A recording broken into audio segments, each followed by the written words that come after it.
everything to come up, pop up. You might need to refresh that, Sarah.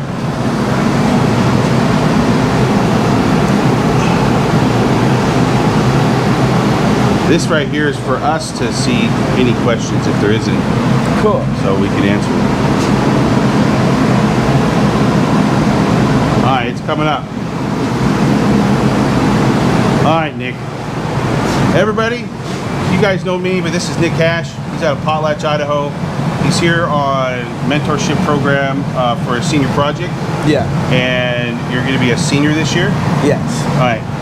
We are going to be playing with some 8670 coil spring, 5/8 of an inch. This is a half coil. We're going to make a blacksmith knife. Yeah. To start out with. Now, if we get a chance to get to other knives, then we will. You know, like on Tuesday and Wednesday.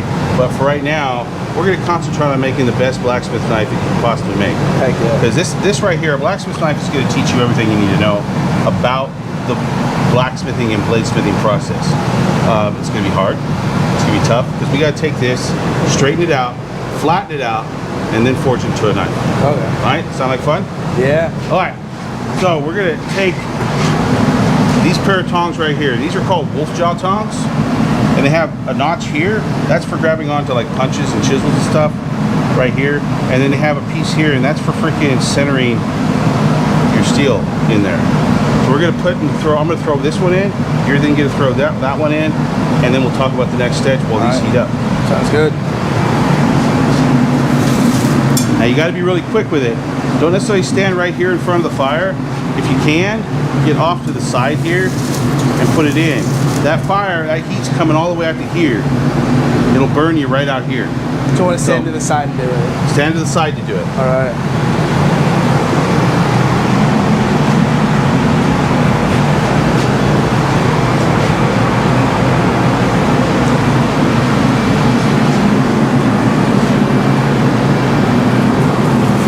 There you go. There you go. Now when you're going into the forge, everybody wants to be kind of tentative about it. You got to be aggressively direct, because the longer you're standing in front of that, the more chances you are to get burned. All right. Don't want to do that. Don't want to do that. Don't want to do that. All right. We're going to be using. That's your hammer for today. This is my hammer for today.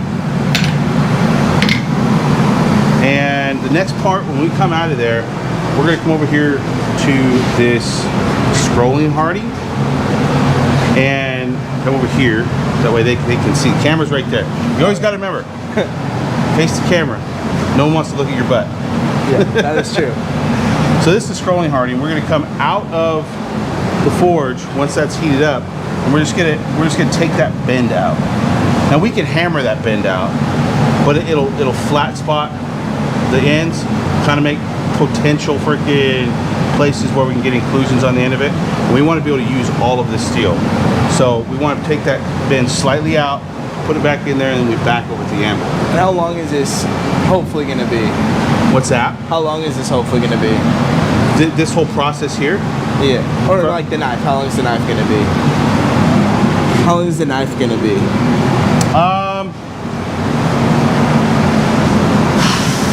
Probably going to be about a 3-inch knife. Okay. 3-inch cutting edge. You know, that's what I'm going to shoot for. Now, whether you're going to get there, we don't know. Yeah. Yeah, it's really loud in here, so you got to talk loud. Plus, I'm partly deaf today. So I ruptured my eardrum, and I have an earplug in right now, so it doesn't freaking feel weird. So if I take my earplug out, it feels like I have an earplug in. And so it really drives me nuts. All right, so if we get over here, we're getting pretty warm on here. I'm gonna turn our forge down a little bit.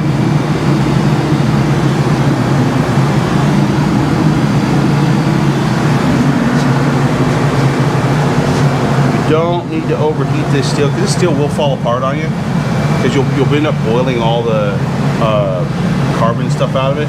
It'll start to fall apart. Now that takes a long time before that happens, but we just want to be careful with it. So, and that's my main reason why we're going to need to eventually, when we get to a point, we're going to start Wilma over here, the kiln, and these will all go in the kiln. And that's what we were talking about earlier. If you're good at that point, we'll move on. And we'll do some more smithing, or, you know, even if you're not good, we may just go sit down and talk, you know, and depending on what time it is. This whole portion here, if I was doing this by myself, and you know, it'd probably only take about 2 hours to do. This is probably going to take you considerably longer. Yeah. So don't get frustrated, and don't worry about what your blade looks like. All you're trying to do is, it's a monkey see, monkey do. And so a nicer way of putting that is instructor-led freaking smithing. Yeah. And so whatever I do, you try and do. And you can only do that with the skills you have. So don't get frustrated if it's not turning out in that heat exactly the way mine did, because I have been doing this for much longer and have a much better handle on managing my heat. And this will be my first time doing any sort of bladesmithing. Exactly. And so, but a lot of people come in here and they get really frustrated. And frustration works on the brain, and the brain freaking starts shutting down everything and saying, well, I'm not going to deal with this anymore. Yeah. And you start freaking making mistakes, and then you start getting injured, and that's not good. You got to realize when you first start out, you're not going to be the best at it. Okay. So we're pretty close. At this point, it doesn't matter which one is which. It'll only matter which one is which once we freaking start hammering on them. Gotcha. Now, you're taking both of these home. Am I? Yeah. Cool. You're gonna take mine home and yours home. Awesome. So they're both yours in the end. But we just need to, we don't need to manage whose is whose right now, because they both look the same. Yeah. We just need to manage that once we get started. And basically what'll happen is I'll end up getting way ahead of you, because most likely you're not gonna manage the heat like I can. So I'm gonna get way ahead of you, and it's be you just making it to what mine looks like, or getting as close as you can to what mine looks like, and then we move on. So I'm gonna take this one that you put in there, and we're gonna go right over there. You're gonna stick it in here, and you're just gonna take that bend out.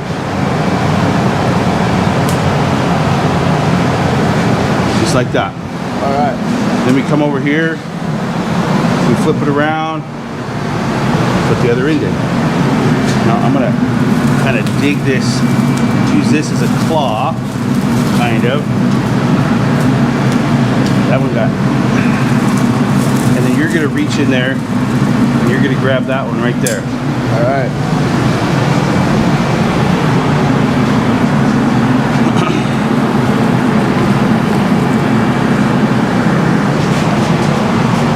Rotate the tongs over, go over here, put it right in here like that. Yep. And you just get it, take it, you just get it, just like that. And throw it back in? Yeah, put it over here on the anvil, and grab the end we just straightened. Put it back in there.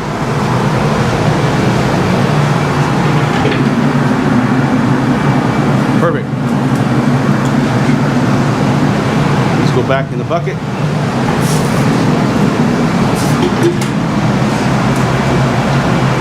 We're gonna do another method here.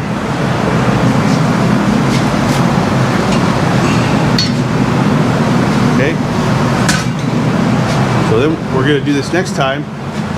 We're gonna stick it in there, that curled end. We're gonna take this, and we're gonna use this as our leverage.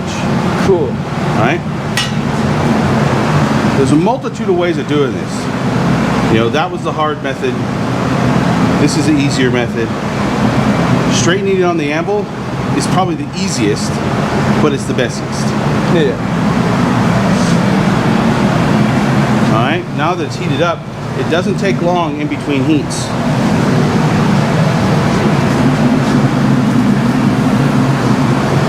Good on that side? Yep. You're gonna come here, lock that, start locking that in right there. That goes on there like that. This is just gonna help you just kind of lean into this thing. And that's about as straight as we need it for right now. That's all you do. So you come in here, make sure your curl's that way, lock it in there, grab these, and you use this as leverage. Bam. So we need to open that up just a little bit more. There we go. Now it won't slip off. And use this as leverage. All right. All right?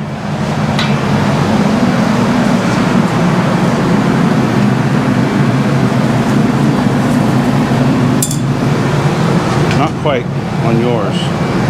That's probably good enough. All right.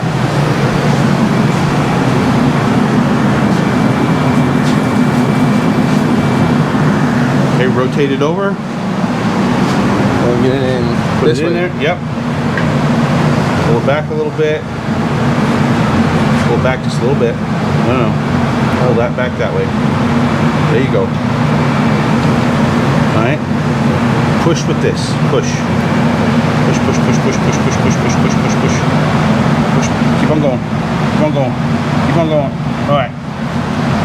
All right. Now, stick that side back in the forge. That'll be easy to take out. Like this? Yeah. Just put her in there. Cool. All right. We'll put the tongs back in the bucket. Now we're at the anvil for the next heat.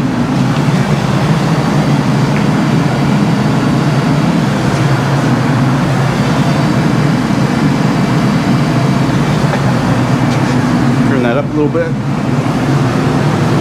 So this anvil right now is set up to be for a left-handed swinger. You're right-handed? Yeah. All right. So when we get over here to the stage where I'm on the anvil this way, you're going to be having to stand here. All right. That's not too bad, I guess. You could stand on this side. Yeah, I'll have you stand here. Okay. That's not too bad. If you start feeling that heat too much, you need to immediately let me know. That's the quickest way to get a heat casualty in here, which means you don't want that. Yeah. You don't want that. So when we're working on the horn side, we won't do much on the horn side, but when you are, be on this side of the amp. Because that way, if you ever set up your own shop at your house, if you do, being right-handed, horn needs to point to the left. Being left-handed, horn points to the right. Okay. Well, what is the reason for that? It's because your material here, you're hammering over that way for a left-hander. Material here, you could always stand here, but that's also more in direct line with the forge. You're hammering this way over the horn as a right hander.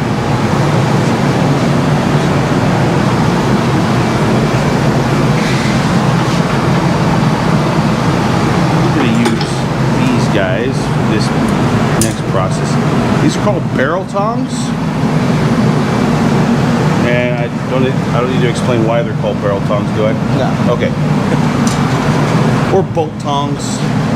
Barrel tongs, bolt tongs is really good for just holding oblong objects like railroad spikes. You can get that head in there. So you hold a railroad spike, like that. Get that nice and good, yeah. Yeah. It's also good for holding that round stuff.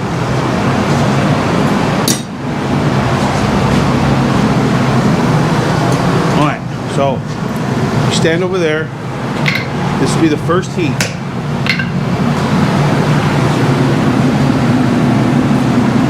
First heat, we're just going to straighten this out. Piece of paper, trying to die. We're just going to come in here, and we're just going to straighten this out. Not any huge freaking movements, not any huge flattening. We're just making it straight so that we don't have to worry about it. We're not trying to fight it. Okay. Now that it's straight, you put that back in there, and you're good to go. All right. Go ahead. Now those are shorter, so it gets much, much hotter. You felt that heat, huh? Yeah. You can use that hammer. Hold the tongs down.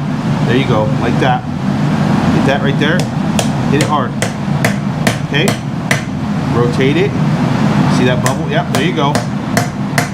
Okay, flip it around. So let go with tongs. Come around on this side, because we're not working on that horn right now. Okay, go ahead and hold on to it. See that where it's all bubbled up right there?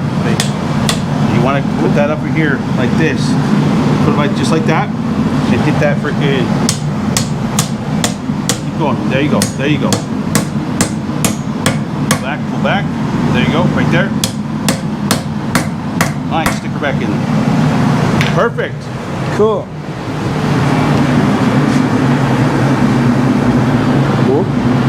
So with these shorter tongs, you gotta be quick. Yeah. You gotta be quick. I'm gonna get in there and I'm gonna put these in a different spot here. Don't be afraid to get in there and you just kind of dig around. Standing here, it gets hot. But you get here and you just kind of reach around in there. Be quick about it. Don't waste any time. Don't waste any time. It's a good way to get burnt. Yeah.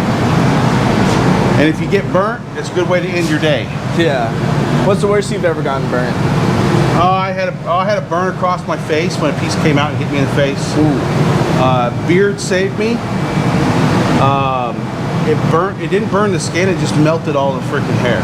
That's scary. Yeah, I had a big old bushy beard and it came up and stuck there and I had to get it off. Wow. I've had a burn across the hand, you know, numerous blisters and stuff like that. All right, we're gonna do our first flattening pass. All right. This is where it could get a little difficult.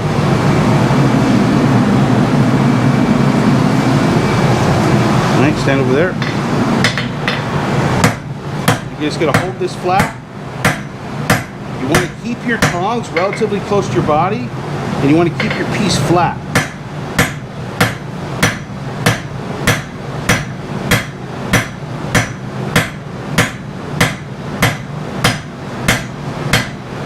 Keep a nice base with your legs. Your hammering starts in your feet, and you hammer up through your feet, down through the hammer. Okay?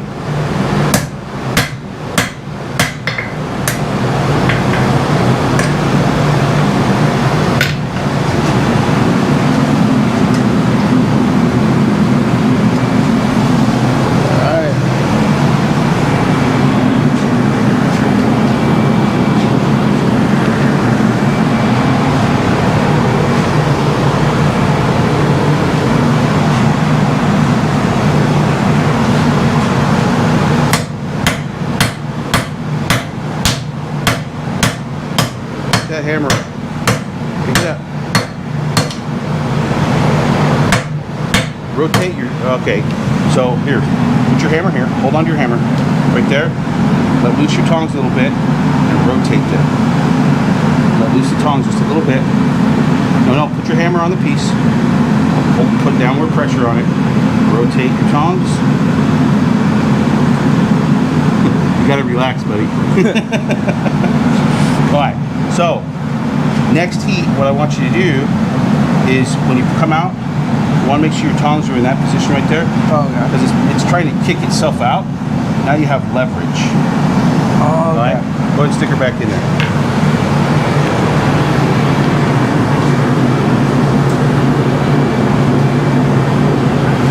Oh, we pushed mine all the way to the back. God, my bad.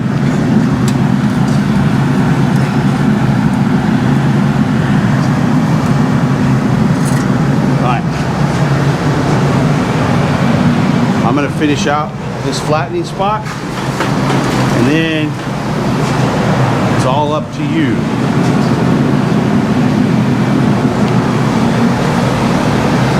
Now once you get it flat like this, having your tongs like that is okay. But I have a lot more control than you. You see how close I have my tongs to me? Yeah. And look at my feet. You can stand like that, but put your dominant leg forward.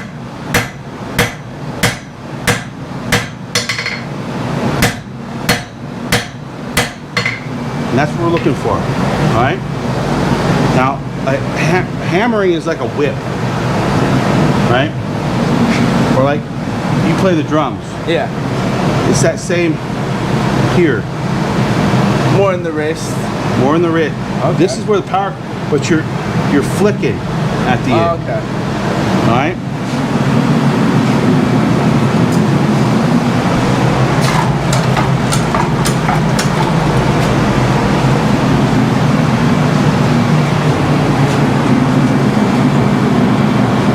Find your flat spot. Right there. There you go. And swing that hammer. Get out there on the tip.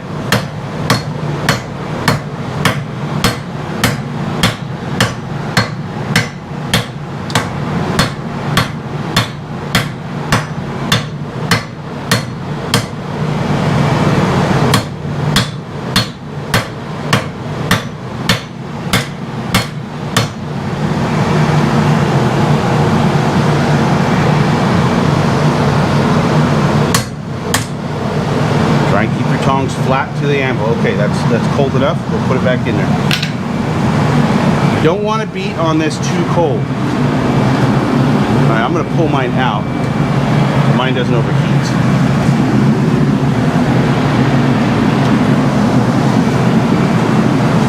I'm going to pull mine out. I'm going to put mine right over here on this anvil. So you can take a look at it in between heats. Go ahead, grab low on these because it'll be hot up there. Go stick that in there.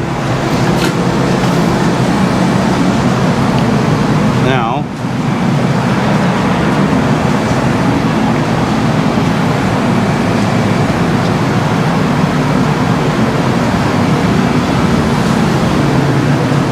you're going to sit kind of in the path of that fan right there. All right. What we're looking for heat-wise on your piece, and you can periodically get up and look at it. This is where I usually sit, is right in here if I'm sitting down. If I'm standing up and walking in place, getting steps in, whatever it needs to be, I'm usually right here keeping an eye on the forge and looking in there and seeing, okay, when does my piece look like the interior temperature of that forge. So from here on out, I want you're going to tell me when it's ready to be taken out. All right. When we get in there, you're going to go look at it, and you're going to judge, is that the same color as the internal temperature of the forge? If it is, pull it out and start hammering. All right.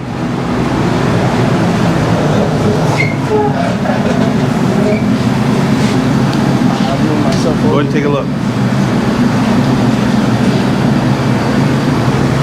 So the internal needs to be the same as the interior of the forge. Yeah, the material has to be the same, or close to it. That's looking like it is. Are we there? Yeah. All right, grab your tongs. All right.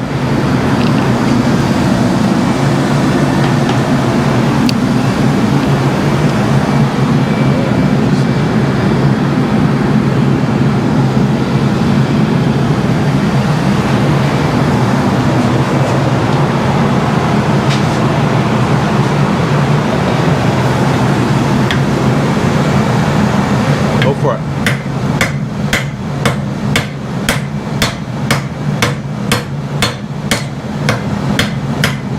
Swing that hammer a little harder. We'll be here for a week if you don't swing it harder.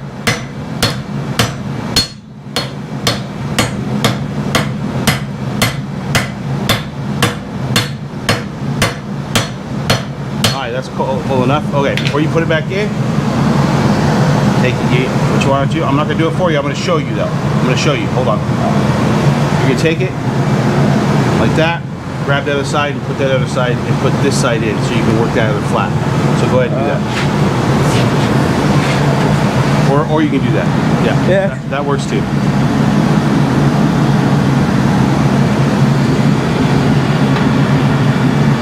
Yeah. Put the tongs in put the tong and the hammer in the bucket.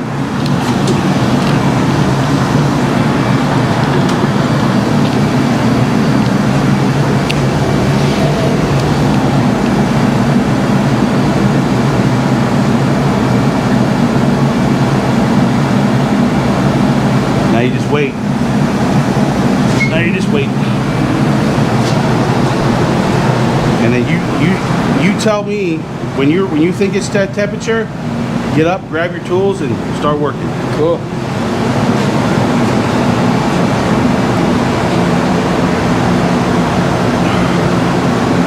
Now you got to swing that hammer too.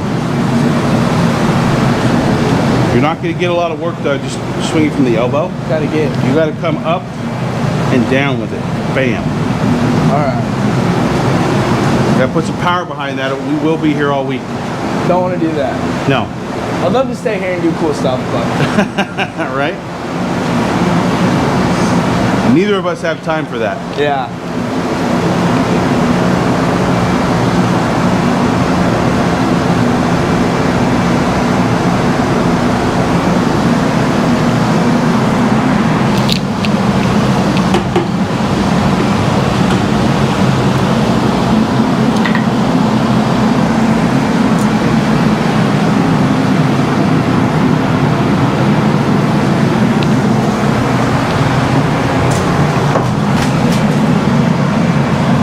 I want you to hit where I hit. Ready? Pull your tongs back. Go. Swing that hammer.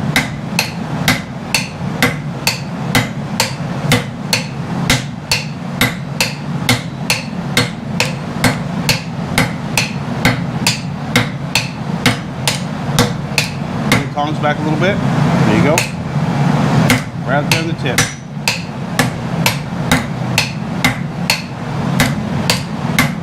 Finish her out.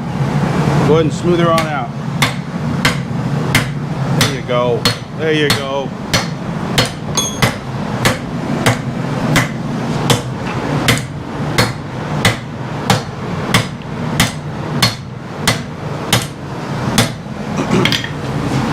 All right, throw her back in there.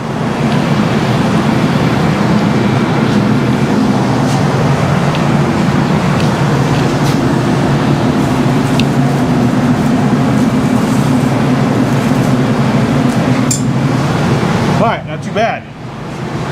Gotta work on getting the hammer up a little bit more. Right.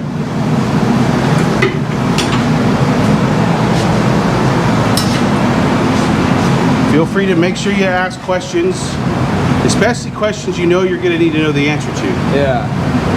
You know, I mean, we can do that at the end of the day a little bit. Make sure you do a lot of homework on it for my paper too. Well, the thing is, you're going to have the live feed. Is it necessary to dunk the hammer in the bucket of, with the water? It is for my shop. It's hot here, and your hammer eyes, for instance, I don't know why I'm there. Your hammer eyes get loose, right? Put them in the water, swells all that back up again. You can tighten it up so your hammer head's not loose.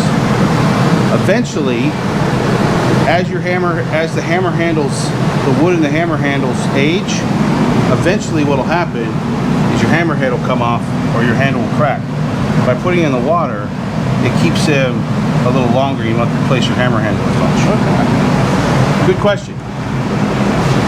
There you go. See, now you got an answer and a question from a viewer that you can use in your project. Yes. Thank you for questions. I do appreciate that's good freaking knowledge to have there. All right, looks like yours is ready to go. Go ahead and pull yours out. And you just get to concentrate on doing that flattening. That's all we're doing.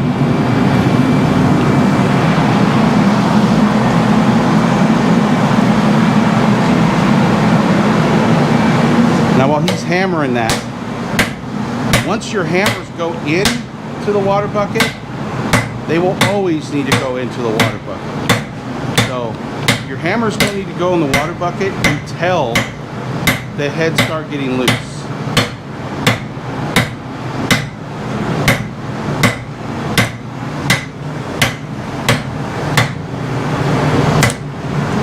You're good.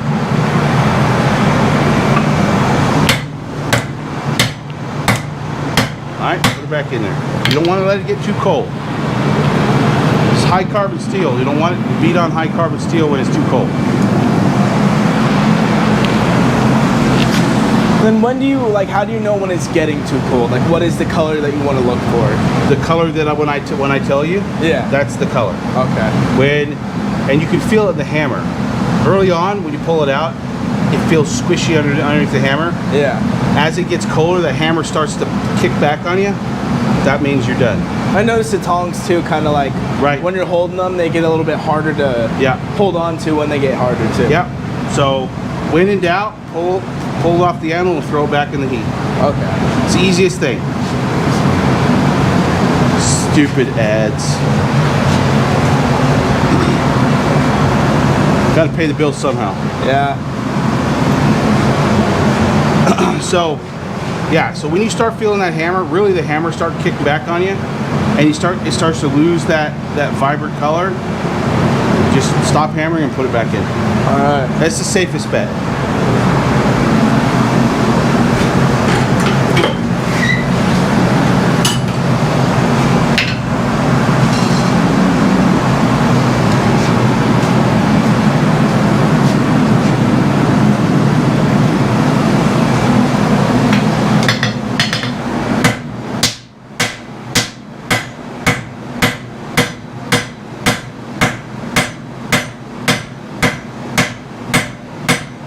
The hardest part about bladesmithing is working with tongs. It is the hardest thing to learn how to do because it's a coordination issue at first. Thank you.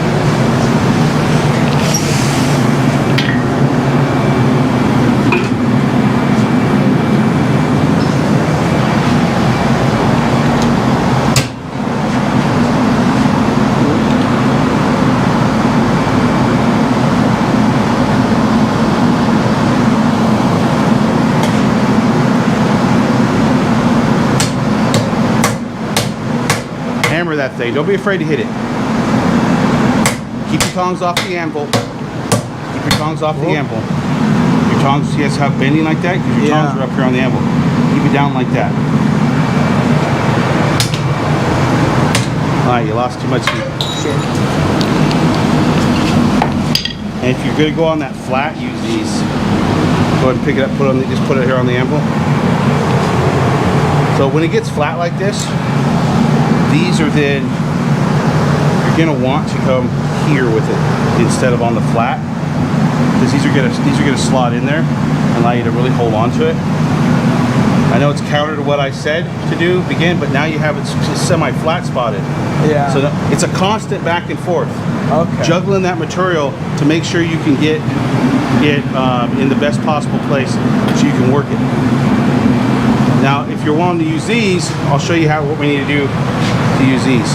Go ahead and grab your hammer. Yeah, pick up the hammer.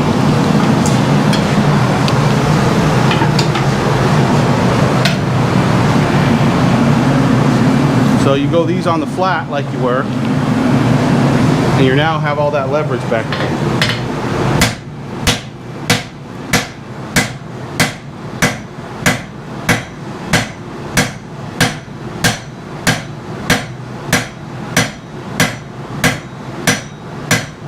Just like in drumming, once you learn how to do it, you don't even have to really see it to hit it, because it's all muscle memory at that point. Yeah. But look where you want to hit. Remember, I was telling you in October, this is your smart arm, or for you, your left hand is your smart hand. Your dominant hand is your dumb hand. All your dominant hand has to do is swing a hammer. Your non-dominant hand has to do all the elevation, longitudinal freaking movements. X, Y, and Z axis movements. Alright, we'll answer it here in a second. What's the other question? Would you recommend wolf jaw tongs for that round stock of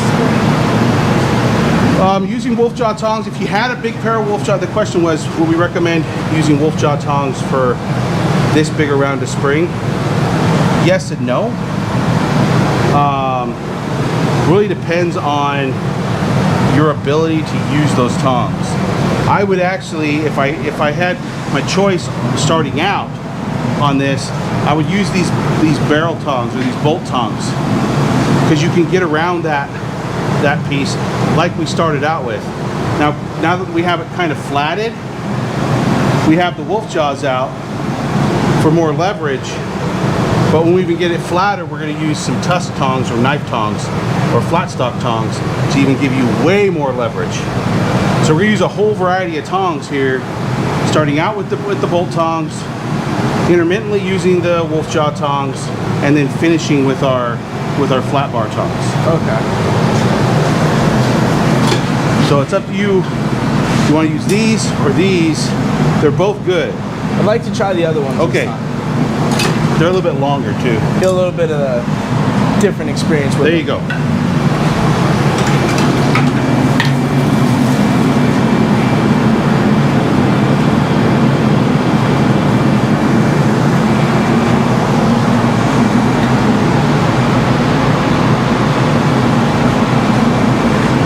Move this way.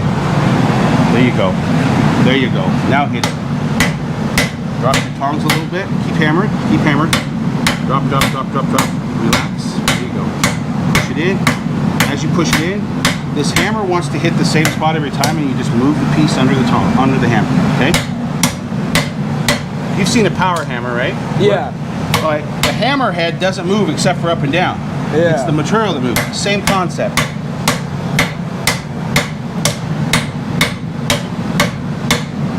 Okay. Flip it around. No. Grab that in. Oh, gotcha. You gotta let go of the tongs. Well, there, you gotta let go of the material. There you go. There you go. Now we got it. I'm learning. You are learning.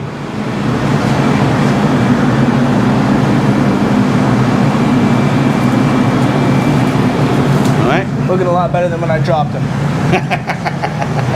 That's right. It's cool to see how, like, even if you make a mistake, it's pretty easy to fix. You're not gonna hurt this stuff, and even if you do hurt it, we just start over. Yeah. That's the cool thing about it, is that it doesn't always have to be one thing. Right. And if you mess up one side right now, we're just drawing out a piece of a round bar to flat bar. If you get a nick on one side that isn't going to be on the blade side, then you just go, okay, well, that's not the blade side anymore. That's going to be the tank side, because we're going to be squishing that tank side way out. Yeah. So, I mean, it's never over until it's okay. Yeah, we got to start over. This thing snapped in half. Right. And then even if that happens, just make a shorter knife. Yeah. You know.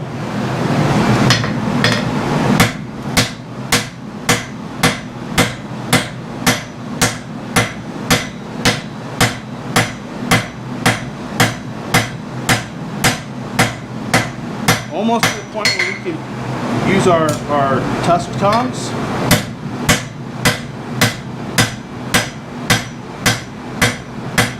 Now, you saw I hammered on one side, flipped it over, hammered on the other, right? Mm-hmm. All right. Reasons for that is I want it even.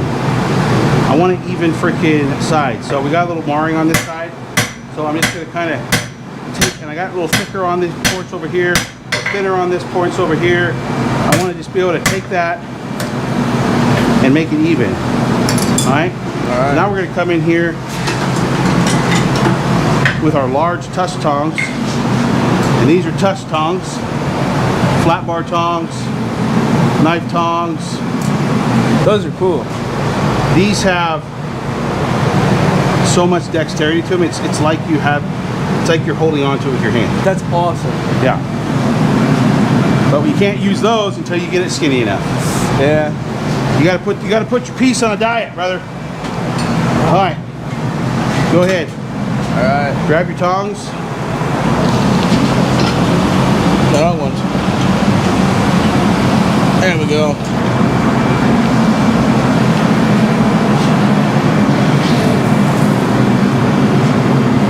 Hold on to the flat. There you go. There we go. Now hammer that boy.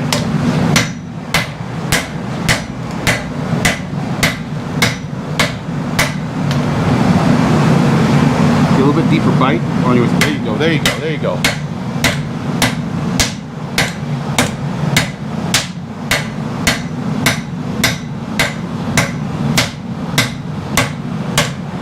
When you're hammering, try and tuck that elbow into your side and come up with it. Come up with your hammer. Keep that elbow tucked. You use less of your shoulder and more of your back muscle to swing. Now the reason I teach that, this hammering technique is here, bam, bam, this motion right here. That's basically what it amounts to, is that motion. Because you're bam, bam, bam. And the reason I had to do that, Instead of just instead of this. Gotcha. It's this, boom, boom, boom. How long did it take you to like get into that habit and develop that technique? It's a hard technique to learn. I had to do it because I hurt my shoulder swinging it like you swing it. And I couldn't use my arm for a month. Oof. So I had to figure out a new way of swinging that gave me the best power and no injury, right? You start getting that chicken wing out there, you start getting that rotation. Well, that tears rotator cuffs and ligaments and tendons and all that stuff in your shoulder. I'd rather not do that. You'd rather not do that, no. And it starts putting pressure on your elbow. You start tearing out ligaments in your elbow. You bring it in here, you start freaking working with these muscles and these muscles here rather than the muscles in your shoulder. The muscles in your shoulder still work. It's just, it's not doing all the work. Yeah. And all the connective tissue isn't getting straight. This way, I'm coming, you can see, put your hand right here. You can feel a difference in this motion rather than this motion. Yeah. It's not about just brute forcing, it's about actual technique with it. Blacksmithing is all about technique. Let me get one more beat on mine. Okay, gotcha. Blacksmithing is all about proper technique. Now, the only way you get proper technique, which you're not going to get in the 3 days you're going to be here, is by continually doing it. Like if this just gets, I want to do this as a hobby, then the more you do it, the better you get. I'm guessing it goes through a lot of mistakes too. Like Absolutely. you mess up and then you're like, well, this is a better way to do it, and then you learn much better techniques of how to do it. Absolutely.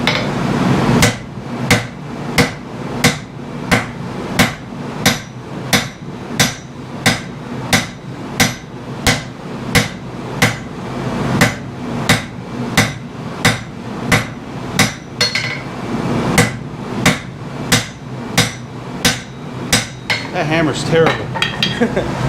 It's not freaking dressed correctly. It's a brand new, basically a brand new hammer. So we'll use this hammer. Okay, so we're at basically flat bar now. This will fit on either side. Basically flat bar. This is where you're shooting to get you. Okay. To where these tongs fit on your piece. On both sides and the middle. So that bit of work. We should be able to push these all the way down, push that all the way through to hold on to it. That's the beauty of these tongs, is being able to hold on to it at any point in the process so that we can throw it on the ground and burn a hole in our freaking shoe. That's always fun. It's a must. You have to do it. Not my new DCs. Right, you don't want to burn holes in those. It's okay, I've had these for a while. What? Yeah.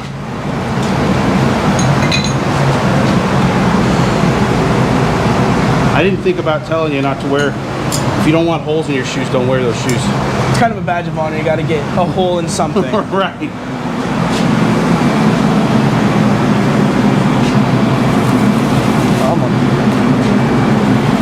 Here, I'll grab them. I'll move that out of the way.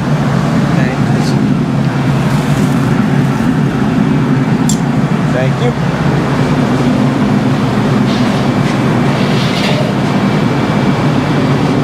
Get a Get a little more bite on those tongs. There you go. Now swing that hammer.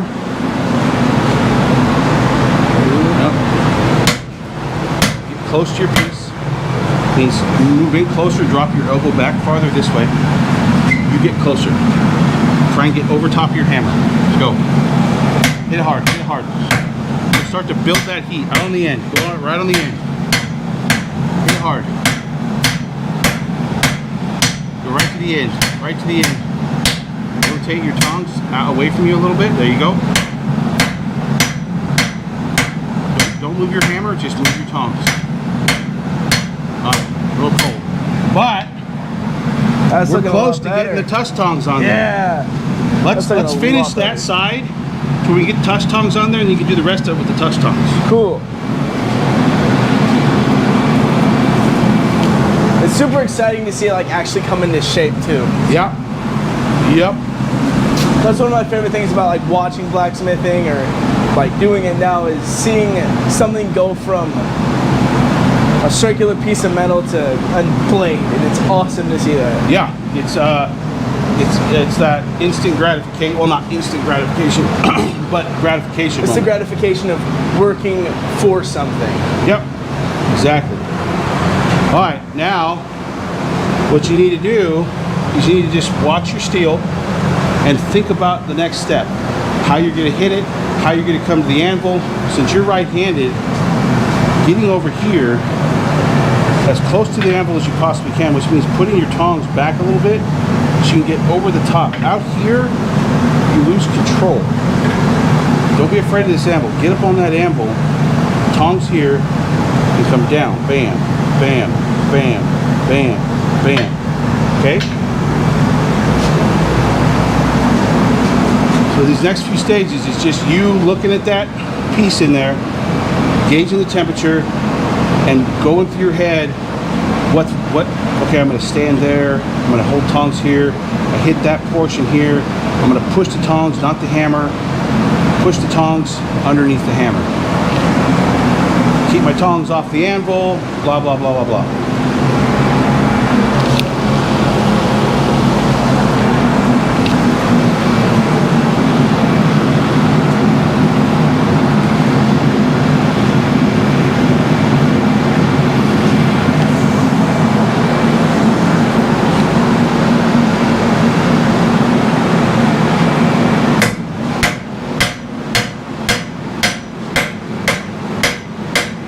Swing that hammer. Pick that hammer up and swing it.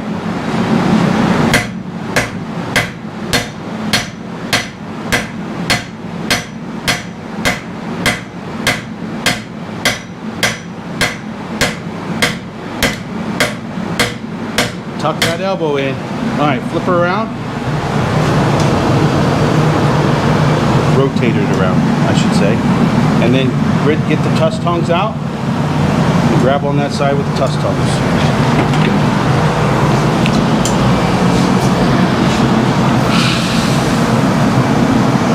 Whoop.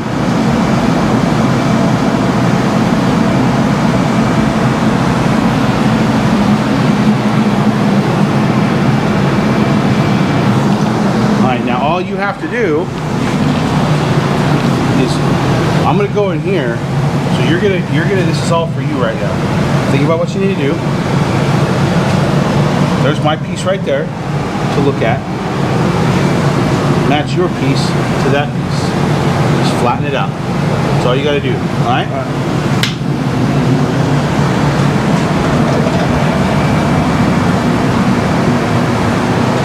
You're not doing your job, Sarah. You're sitting over here on your phone. I'm watching everything. You didn't type any more questions in there. Yeah, prompt freaking questions. It's all good. I mean, I'm not going anywhere. I'm gonna be right here. I know. So.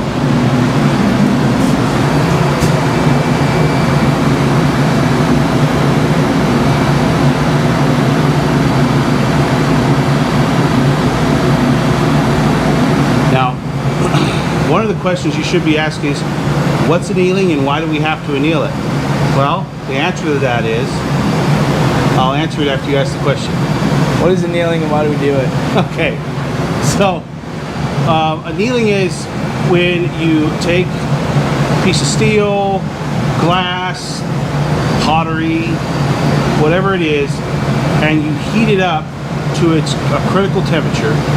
For this steel, it's going to be right around 1500 to 1600 degrees, and then you let it cool very, very slowly inside of an oven to where that temperature in that oven is dropping at a measurable temperature per hour until it's fully cold.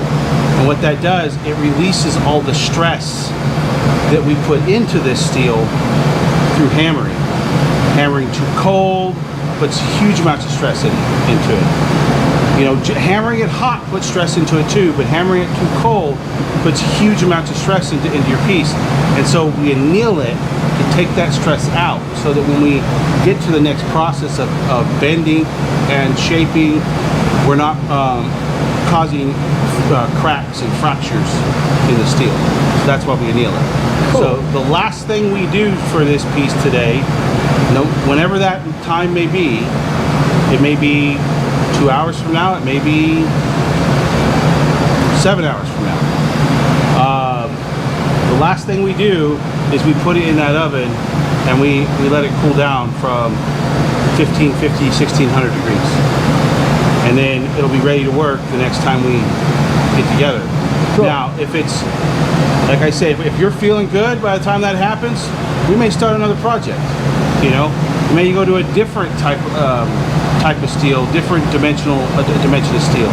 Maybe go do some flat bar, you know, so you can get a feel for that. You know, it's basically, it's no different, but there's a whole lot less work involved. Yeah, this is just kind of getting me right. This is teaching you how to swing a hammer. Yeah. Right. That's the beauty of a blacksmith knife. It teaches you the fundamentals of smithing while you're making a knife, and the knife doesn't have to look pretty by the end. That's what I want you to understand too. This knife should look like an ugly stepsister. You know, it shouldn't look pretty, but it'll work because it's your first knife. All right. All right.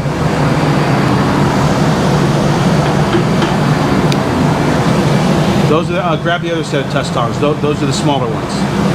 There's 2 sets in there. Hold down. What's that? What's it? It's usually 24 hours for annealing, but basically, if you're doing it in your forge or in a, let's say, what am I thinking? Vermiculite. In a vermiculite freaking box, bin, whatever, it's probably going to be 24 hours. So based on my oven and the way it cools, it's going to be 20. It's going to be, when we get done here today, it'll be that time tomorrow when we pull it out. So to let it cool down, normalization is a lot faster, not as extensive of a process, and ideally what you want to do, like for this coil spring, what we should have done, the proper way of doing it is we would have heated this up, let it normalize, heat it up again, then do our forging, and then at the very end anneal it. Never clogged up the forge. The forge is closed right now. There's a small opening in it. If I'm doing a true annealing in the forge, I'll heat up the piece and then put a brick in front of the forge door and just walk away and let it cool down. You can do annealing inside your forge. It's just not as precise, not as good. Hi, Bubbers. Hi. How'd that one go? I feel like it went a lot better. Yeah? Definitely got to get it more into like the standing over it, not being as like apprehensive about getting over it and getting into it. So another question is how long, and while we answer, so when you watch this back, you know, there'll be portions of it when you watch it back, you can go pull on I mean, that's part of your hours too that we didn't even think about. I mean, let's say we only get freaking 4 hours in a day, right? You got to go watch all this stuff back. Yeah. That's another 4 hours of project, right? Well, now we have 3 days of this. You know, let's say we get 6 hours in today, all right? Legitimate 6 hours. You get 4 hours in freaking Tuesday, and you get another 6 hours, so that's 16 hours of film you have to watch. And that's already a big part of the project. That's a big part of your project. That's a big part of your hours. There's because the 20 hours doesn't necessarily only come from freaking 20 hours of straight work at the end. Because part of the hours could be the consultation. Part of the hours can be you calling me up going, hey, you know, or we could sit there and watch this film, this video on like Discord and go through it. That's part of your hours. And even like at the end of this, we'll have like we can talk and stuff right too, and just then whatever. And so those are part of your hours too. So it's not what it's. You're not going to put 20 hours behind the amp. And as a beginner, you're not going to do it. My first apprentice, probably my best friend now, he when he first started with me and I taught him how to smith, he was a grown-ass man in his 40s, a hard worker his whole life, and he couldn't put 6 hours straight. So there's no way I'm going to be able to put... I'm not saying there's no way, you're a lot younger, right? And, you know, when we're young, we're not necessarily thinking about how our body freaking is feeling or anything like that. The real thing is how are you going to tomorrow? So that's what after today, what I want you to freaking pay attention to is how your body's feeling tomorrow. That's going to tell you a lot. Yeah. And so, but if we get to the point where you can't do it anymore, you're missing a lot, you're basically tired. Yeah. And you can't control the hammer, we're going to call it at that point. And then, but see, that doesn't mean you're done. Because you go home and now you get to go review that footage and watch it back and go, and it's all right there on the end. We're not moving that camera, so it's all on that place. So you can just go to, you can see, okay, you can watch how I'm standing, watch what I'm doing. You know, maybe, oh, I got to write this down for that. I feel like that's where I went wrong. That's where I can improve. Right, exactly. Self-evaluation. You know, on Tuesday you can come back and go, hey, I watched this. And even when we do it Tuesday, when you're sleeping, when you get on your phone and go, I'm gonna go watch this back through so I can get better for the next day. You know, hopefully by Wednesday, we're just at the grinder. Yeah. So, but that's a whole nother beast. That's a whole nother can of worms. I mean, this is coordination. That's a whole nother dance you got to learn in there, and it can be fun or it can be an absolute nightmare. Yeah. So, but yeah, so don't get in your head you have to have your hours right here, because we're filming this so that you have all of that video footage to go through, because then we have the consultations after that, to where we can get together at night and watch this through and point out and do basically a review, and then record that. Yeah. Showing that you did all this work, you know, because you're coming here a little late.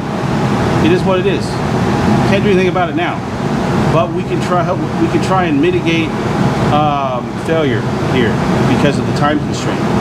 And so, knowing that the consultations do count, the phone calls, the freaking video calls, all of that counts towards your hours. It doesn't matter how long we put in the shop today, as long as you get the amount of hours in that you need, that whole 20 hours. You may only put freaking 10, 11, 12 hours in shop time, and the rest of it's freaking, you know, research, consultations, video freaking calls, stuff like that. And we may get to that point where, hey, maybe you don't need to stay the night Tuesday. If we're done with this knife, we're done with this knife. You know, and there's not much we can do about it. Yeah.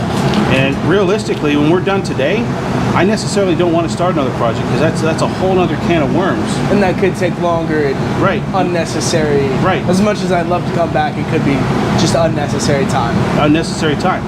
If we get the knife done,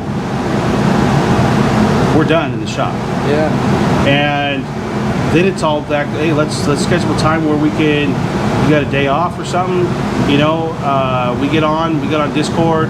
We freaking bring the video up. We watch the video together on Discord, and we sit there and pause it. And freaking, we record that, and we go back and forth between that video. That's all work. That's the same freaking mentorship. So that's one thing that we had to do with the first guy too. Is we did a lot of, because we were making hammers and stuff for his, but with quartz, and you know, he only came here 2 days, and the rest of it was online consultation. So if we get this knife done, which we're going to, come hell or high water, Yeah. I can guarantee you're not going to have your 20 hours just in the shop time. Yeah. But you're going to get your 20 hours in self-evaluations, reviews, just watching the video, see how well your hammering went from day 1 to day 2. Because we're going to forge this out almost completely, as far as we can get it with the hammers. It's what's called forge to finish. So we're going to forge in our tip. We're going to forge in everything. And then we're just going to clean it up with the grinder, knock the freaking bevel on it, and it's going to be good. So the majority of your work is going to be behind the anvil. So you're going to be able to tell and evaluate yourself from day 1 to day 2, potentially day 3. Yeah. So, fine. Alright, let me get into this.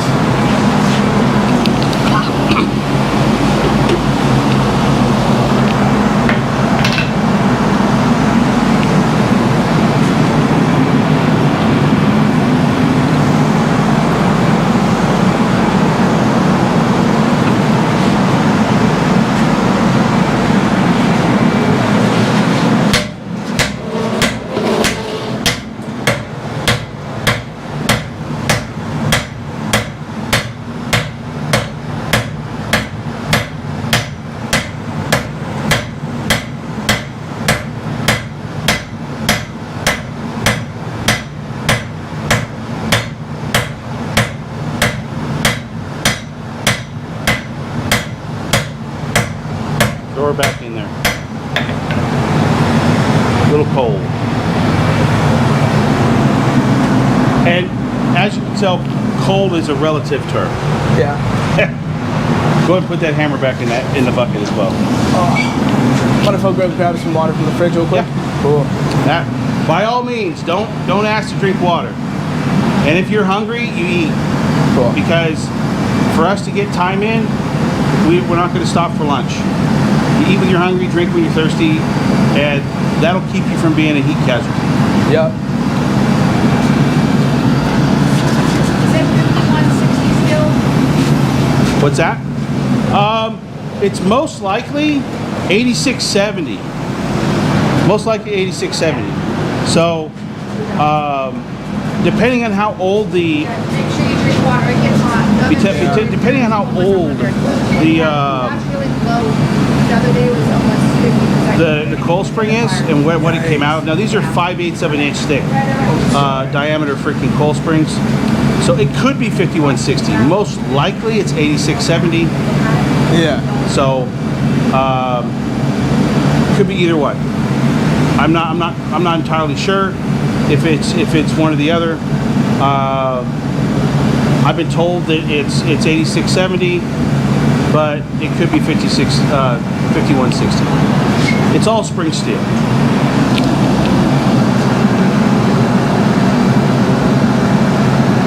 All right, so Nick, when you bring it out,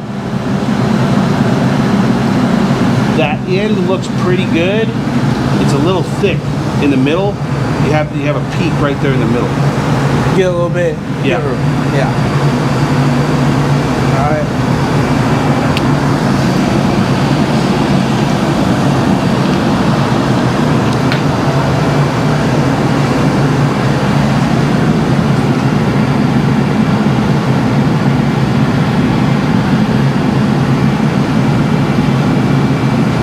bite on that before you throw it out. There you go.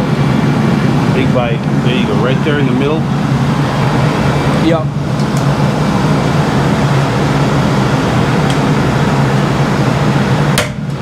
Drop your tong hand down. Drop it down, drop it down. There you go, there you go. Hit it hard, hit it hard.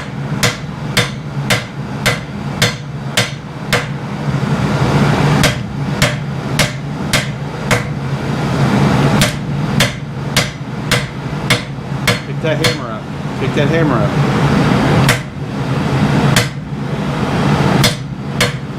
Okay, now straighten it out, we'll work out to the end. There you go, there you go. Take out that bubble, that bend right there. Nice, tap it in. There you go. There you go. Perfect. A few more heats. Really close. Go ahead and grab mine and throw it in there.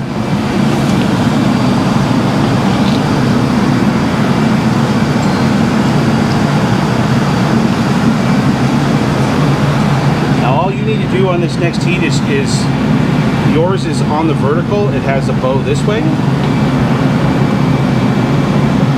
There you go. Are you okay? Yeah.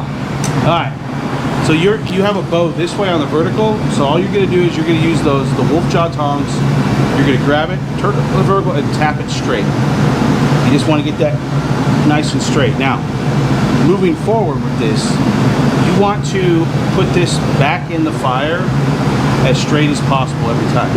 So you're not having to freaking use heats to straighten when you should be using heats to forge.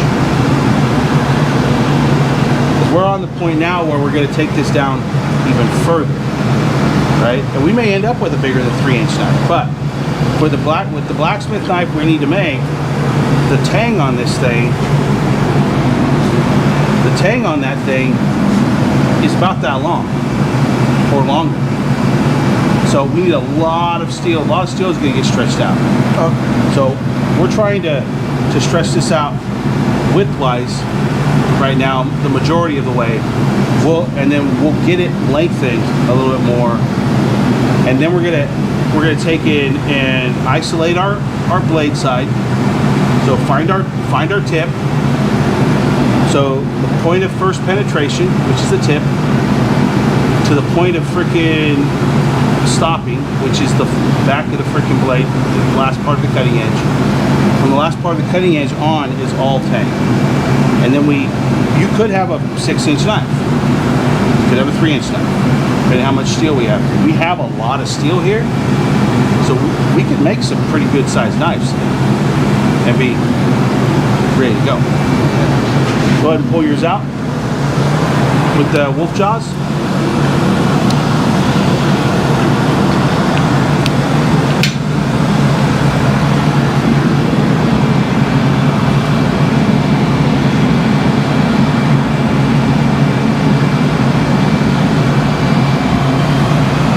Somebody using the freaking barbecuer? Okay, I just looked over there and I saw a bunch of smoke coming up from the house. Okay, I'm so turn it up on the vertical. You see how, and then come this way with your tongs. So walk this way. You see that right there? Take that out. Move down here. There you go. There you go. All right. Throw her back in there. Now she's straight. Ish. That works. So every time you want to leave a little bit of heat in there so that you can freaking make sure you have enough heat left in there to straighten this thing out before you put it back in there every time. So you don't want to take it back to gray heat. What's the question here? How long was the steel at start? It was about 6 inches at start when we straighten it out. 6 inches to start. I'll measure this when we come out. And if you guys have any questions for Nick, Please feel free. feel free to ask him.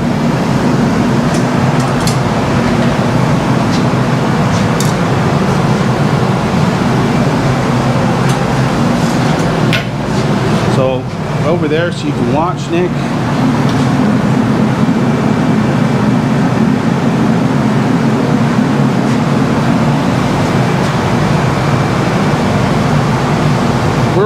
8.5 inches. We're probably 5, 6 inches to start, I think. Nice. We're at 8.5 inches right now. So I'm hammering around the edges for whiteness. I'm going to come down the center.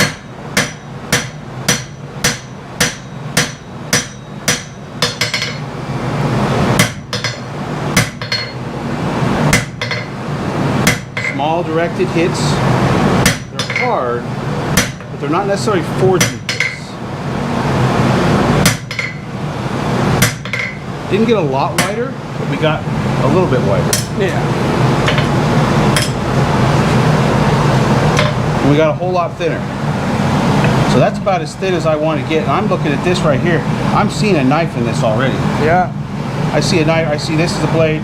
This is the edge side, spine side. We'll probably gonna notch that next time we come out. I'm gonna set this aside since I already got a look that I like. Spine side, head side, finger choil right in there. We'll knock that down. That'll come back. Already tapered at the end here. So. And how far ahead are you usually thinking when you're forging out a knife?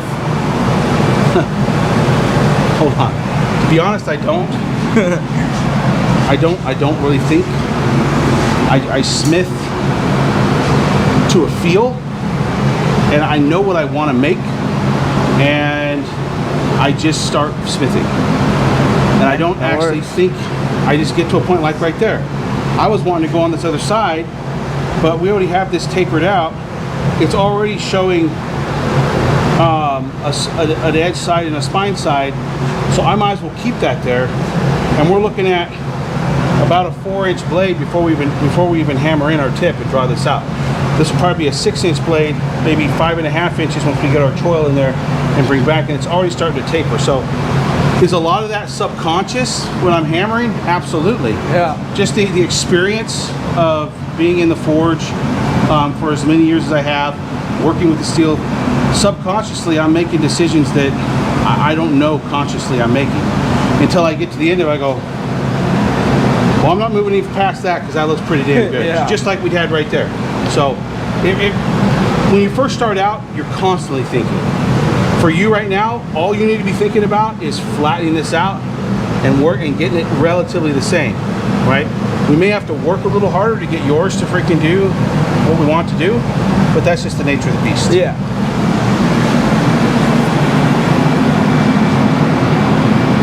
I'm sure.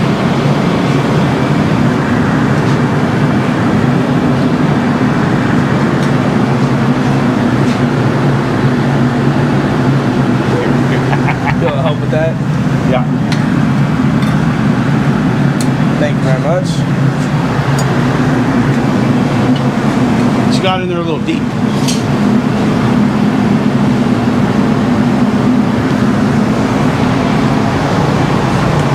Alright, so on this heat right here, I just want you to work on keeping your hammer in the same spot and moving the piece underneath your hammer.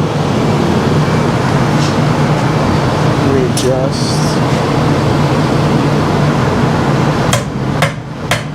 Swing it hard, swing it hard.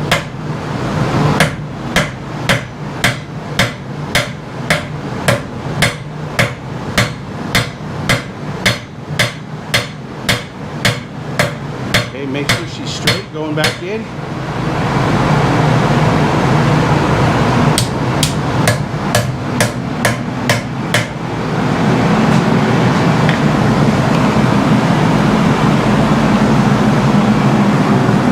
So using with those rabbit hits that you're using is actually makes you more tired because you end up having to be more controlled, so you end up gripping your hammer a whole lot harder. Okay. And so you need to relax when you swing. I mean, I'm completely relaxed until right there, and then it's all freaking. Everything's bam. Everything's flexed, aggression right at the point of impact. When I'm swinging this hammer, now I'm not necessarily letting go of my hammer, but this is the only thing that controls your hammer. Your thumb and your pointer finger. The rest of them are just for stability. right? So when I'm swinging this, I only grip it right there. Up here, I'm really loose with the hammer, really loose. And if you watch my hammer swing, I'm not gripping this thing. I'm just going to relax until bam, right there.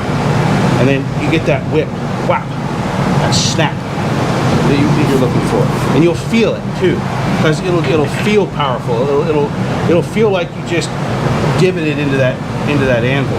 It won't feel like you're trying to push back at you, because it'll also feel like you're pushing back if you're coming down too straight. Because look at my hammer. See how it's at an angle? Yeah. Well, by getting in here closer, and I drop my elbow back. I'm dropping my elbow backwards to get that flush hit. If you come straight down like that, and your hammer comes off at weird angles at that point. So now you're really trying to control it. You're wearing yourself out even more. I will end up with a 15-inch knife. We'll see. That would be awesome. We probably won't, but we'll see. Because we're not taking this down super thin, Mr. Boyd.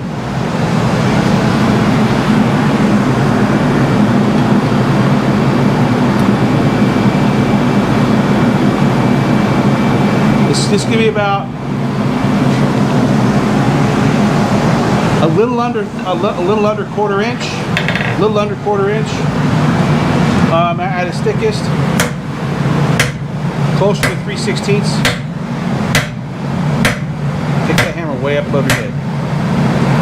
There you go. There you go. There you go. That feel different? Yeah, that feels a lot better.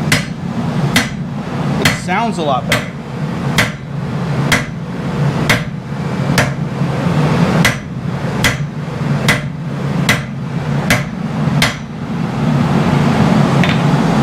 Okay, this next heat, I want you to hit all around the edge.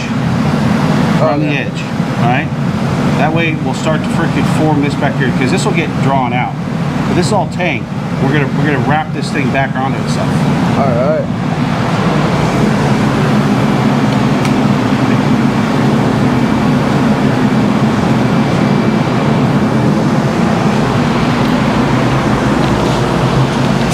Yeah, I can definitely feel that difference too. Right. We've only been at this for about an hour. Really? Yeah. All right, cool. Yeah, we've only been at this for an hour. That's a lot of progress for an hour though. And it's not even that hot in here. Yeah. It's 91 Thank degrees. goodness. Well, it's 91 degrees up here. I feel like it'd be nice to come in here in the winter too. I mean, it is. I never actually end up doing anything in the winter. I always say, oh, I'm going to save all my forge welding for the winter. It never happens. All the forge welding happens in the summer. Yeah.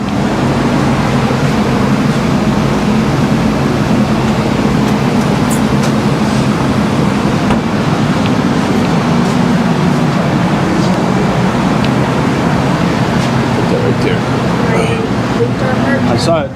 Does the link work from there? Yeah. Sweet. I feel a lot less strain too when I'm doing it. Less strain? Yeah. Yeah. What the heck is going on?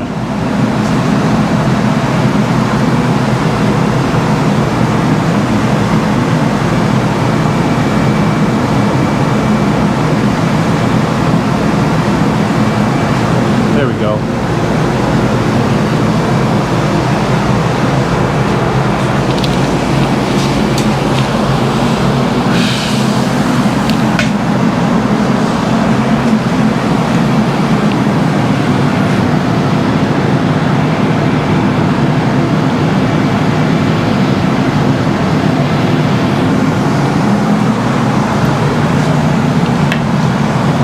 All the way around the edges. Tongues off your hammer. There you go. Just go all. Don't move your hammer. Move your freaking material. Remember that. Around the nose. You gotta pick that elbow. You gotta pick that hammer up. There you go.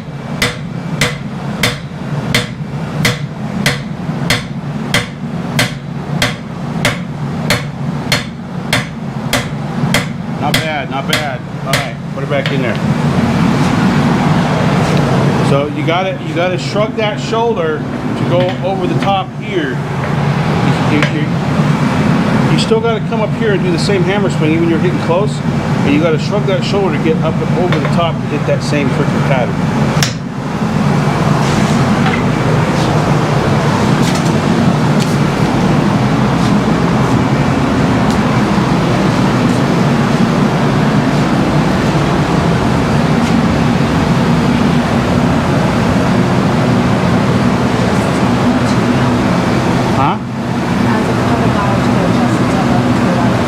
Level 2? Okay. A friend of ours has just hit level 2 evacuation over in close to Walla Walla. Really? For the fires, yeah. My grandma and brothers are in Spokane. Oh shoot. I think last I heard they were doing alright, but they were getting kind of close to evacuation. But So they weren't one of the neighborhoods that got burned right away. no, That's good. I was super happy. I made sure to like text my grandma and my brothers, be like, let me know everything that happened. Right. Exactly. Yeah, that stuff's scary. Yeah. You know, we're gonna get. There's a lot of stuff that has to burn up before it gets to him, but I mean they're already moving to level 2. They have no control of the fire over there. It's the Paradise Fire outside of Dixie. Yeah. And he's a firefighter. He already told his chief, dude, if this thing comes my way, I'm gonna go grab the freaking engine and park it at my house. Yeah. So, but we'll have to go. We're gonna if he gets any closer, we're gonna be flying over there to help him get animals and stuff out of the way and get those things moved. That's good. Because a lot Hopefully it doesn't happen today. Yeah. And we got to cut everything. We got to cut our stuff short today. I hope it doesn't happen at all. Yeah. Ideally, it'd be better to happen tomorrow. Yeah.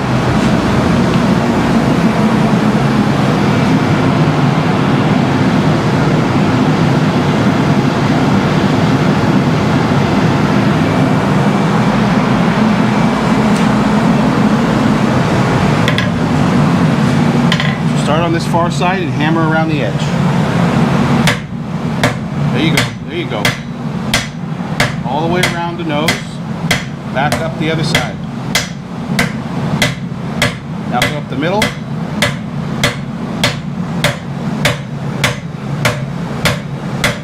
Up the middle all the way to the tip. Hammer's getting a little cattywampus on you. Gripping that really hard, and I can tell you're starting to get a little tired. Yeah. It's okay. That's okay. If we get tired, no big deal. We're gonna get this thing forced out. Like I said, we may have a short day today, but that doesn't mean our day's done. Do the work and then go outside and talk. Talk, and then we freaking, you get home, you go do a review. You're by yourself, then we can review it after all the video footage is done. We can put this in a, take it down, we can edit it, whatever we need to do to get this thing done. Because I mean, if you want to set up an easier thing for them to do, I don't know what they want or what you want to do for your presentation. So if we need to freaking download this from the live, take the footage and edit it, and that's what we do. And then we upload it onto an unlisted. You have the link, and then and you can do all the voiceover and stuff that you want to do, or talk about how you were feeling. I mean, that's the cool thing, is because you're gonna remember, you're gonna look back and go, oh man, that really sucked right there. Well, that's a good thing to have as a voiceover, to go, I was not doing well at this point right here. I was tired. Grip strength was going away. Yeah. Just those little things that only you can answer. Because I think what it is you do it in front of like a panel of people, and so doing that will be cool because I can be showing the video and be like, well, so this is where this happened. I was starting to feel this way, and be able to actually show them, which is really cool. And we can edit this thing down to where it's a nice cohesive video for you to go through, hit all the high points and everything, take all this downtime stuff out of this, and only hit the heats, and just let you show the work. get this Yeah. done. Get a little drink of water and then I'll be right back. All right.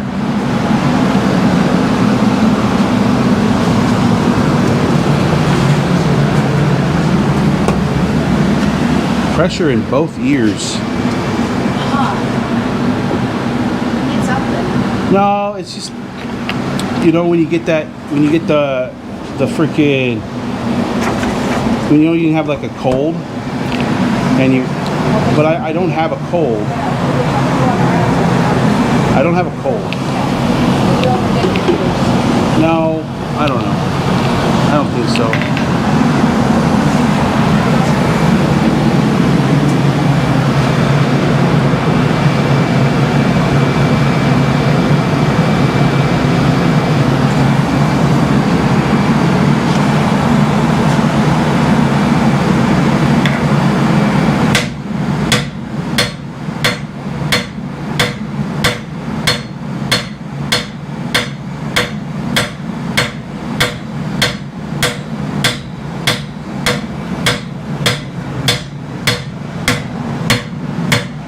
Hammer on this side.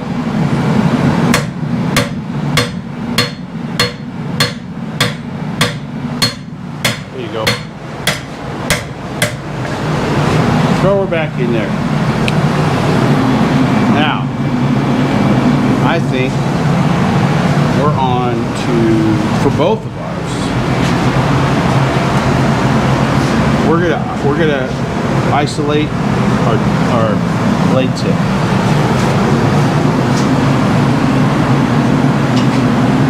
What I want you to do, your first heat when you come out, see how you have kind of a bow in it? Yeah. Bring it out, put it on the vertical, tap that back down straight. Cool.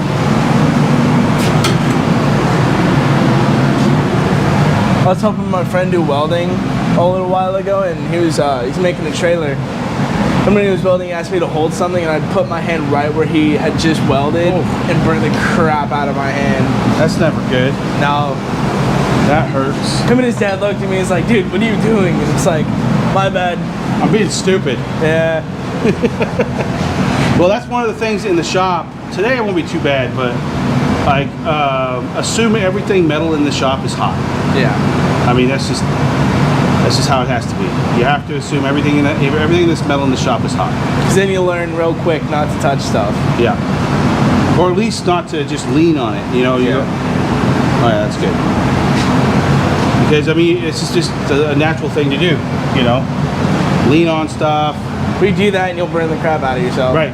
Well, not necessarily. I mean, it's not necessarily hot enough to blister, but it'll be hot enough to go. Oh, that's warm. Yeah. Don't touch that. That's warm. Like it's hot enough to go.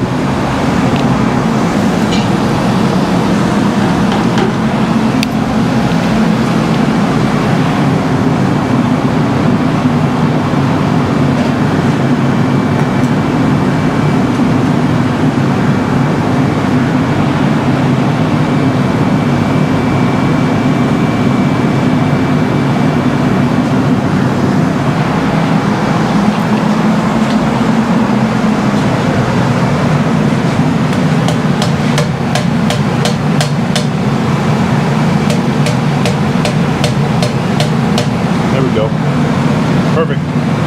So which side do you think is your blade side? Which side do you think is your spine side? I feel like this would be my blade and this would be the spine. Okay, so when we hit this, if that's going to be your blade side, we're going to upset that corner into itself. Go ahead and throw it back in there.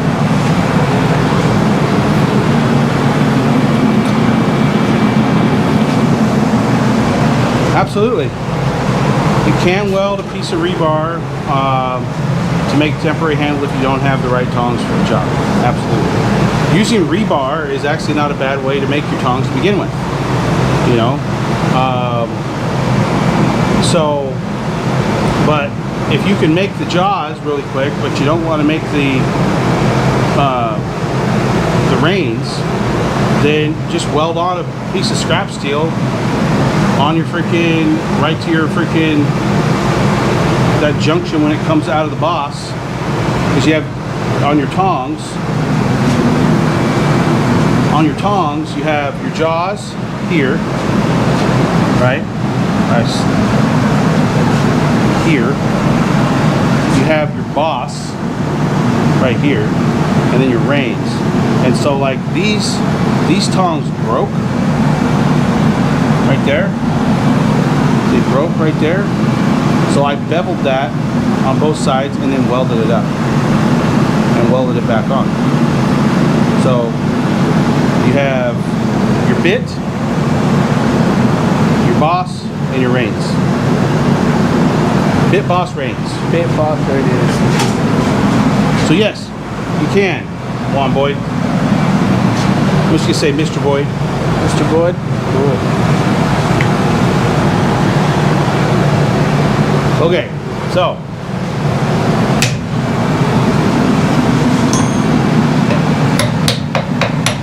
And we'll get to the small hammers here today too. We won't just be using the 3-pounder.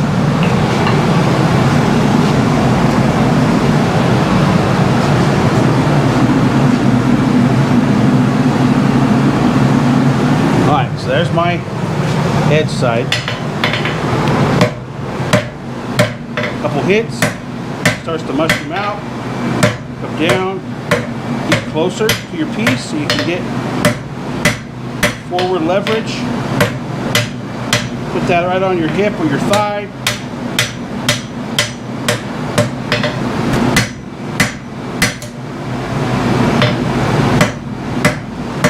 Not a lot, we've lost quite a bit of heat. I'm just trying to clean this up in there. That's all I'm doing.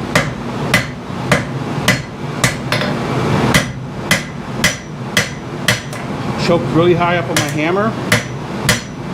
Just doing some planishing blows at this point.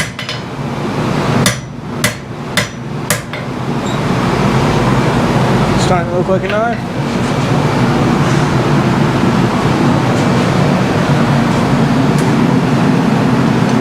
I'm just gonna stick that right there. Let's put this in the water. Let that cool down a little bit. Thank you.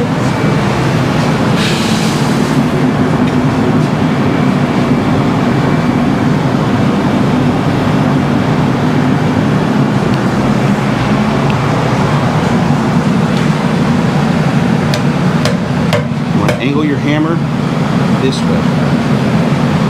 Down on that corner. Angle more, angle more. Get this close in on your hip. Stand really close to it. And come down hard on it.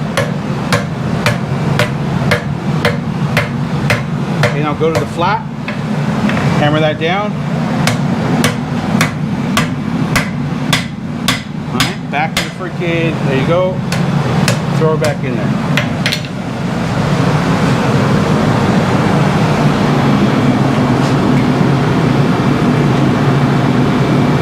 You just have to leave the tip in there because we're just working the tip. That's all you're good. You're good. Cool.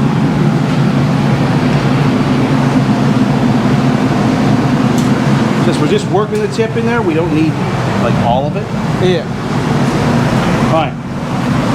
So we're gonna go from our 3-pound to our 1-pound in this next heat. We're gonna just really work that tip in. We want to be able to forge to finish this so that there's barely any grinding we got to do on it.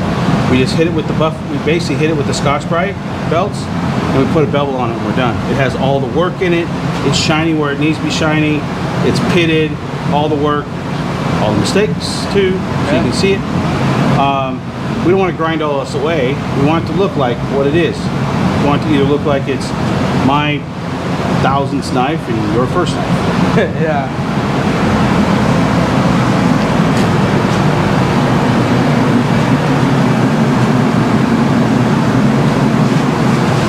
Come in here really deep, push that to the edge. I'm just going to hit this right on that nose and I'm going to walk it over the top. A little fat right there. I'm going to walk it back down.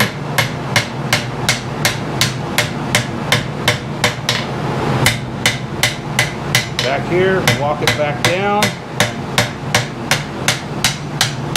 And this is where your elbow hammering or wrist hammering come to the play. Working that nose.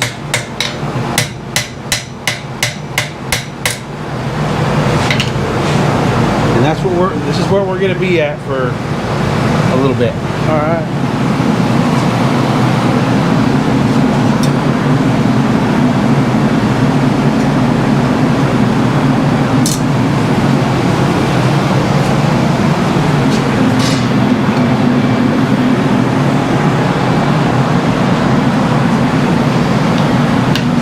Take that corner, that point down right there. Get a little bit bigger bite. Come in here with your hammer and hammer this way.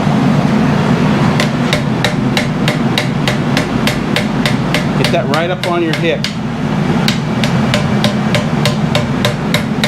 Hammer hard, hammer hard, hammer hard, hammer hard.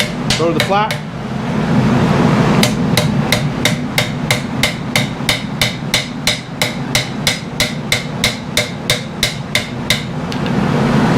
Alright, put it back in. Alright. So when you come out here, you're going to come out here with your tongs. You're going to come out here, get a good bite on those. You're going to put your tongs right there on your hip. And you're going to come in here, your hammer's like that. And you're going to come here. Bam, bam, bam. Like just like this. Okay? Not like that. Come here, out. In, bam, just like this, keeping that on your hip. All right.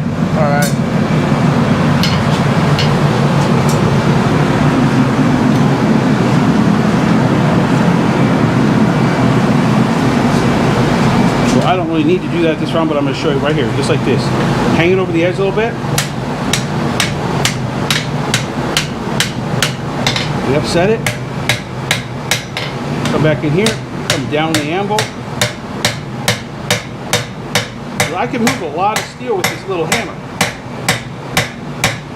The weight of the hammer doesn't freaking matter. It's how hard you're hitting it.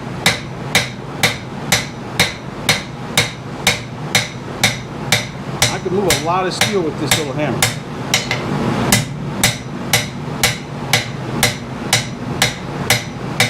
Some plants she blows out here.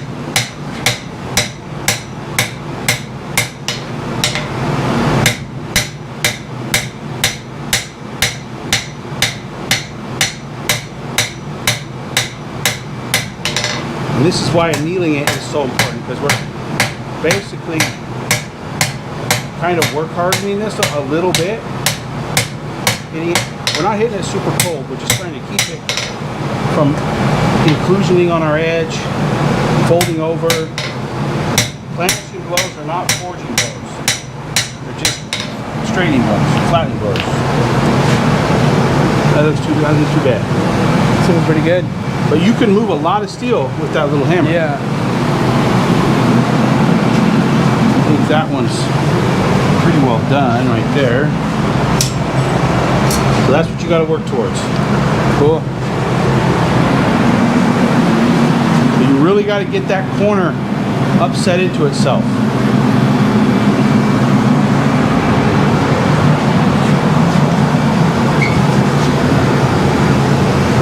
Pull back a little bit here, because you're not down there on the nose yet, so hit right there. Hard. Go hard, hard, hard, hard, hard, hard. Super hard, super hard, super hard. You got it, you got it, you got it, you got it. Pull your elbow out just a little bit. There you go. Alright? It's the only time you hear me say that, to untuck your elbow. Because you have to get that motion. Alright, flip it all the way over. Got a little bubble right there. Take that little bubble out. Nice even hits. Okay, so this is a perfect example here. See how it's starting to fish lip right there? Yeah. So eventually that'll close up like that. Unless you when you come out next heat, you have to come in and hit right there. So you have to come from here, bam. Out here, it's not here and there. It's out here and in. That means you have to get a really hard bite, push this right up next to your body, and hold it there tight so it doesn't move. Alright?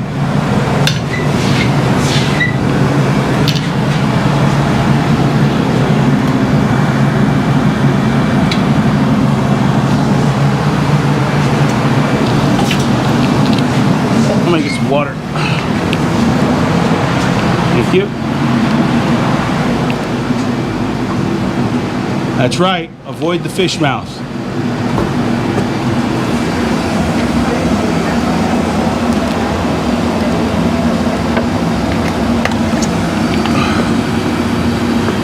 Sounds like Mr. Boyd's done a few bladesmiths before.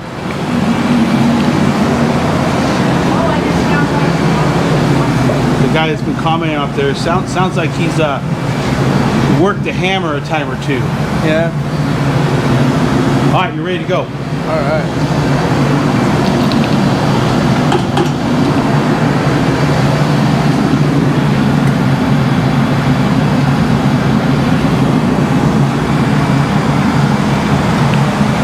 Get in there. Hold it really tight to your body. Hit that nose. Nope. Bring that hammer flatter. This way. Other way. Rotate out. Rotate out. Rotate out. Rotate out. There you go. Now swing towards the kiln. There you go. There you go. Now rotate it on the. There you go. Perfect. See, you still have a little point there. We'll hit that next heat. Yeah. But you're getting there.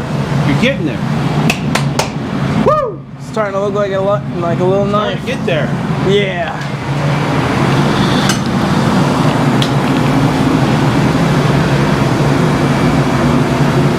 Starting to get there. So you really got to rotate that hammer out so that you're coming in. Bam.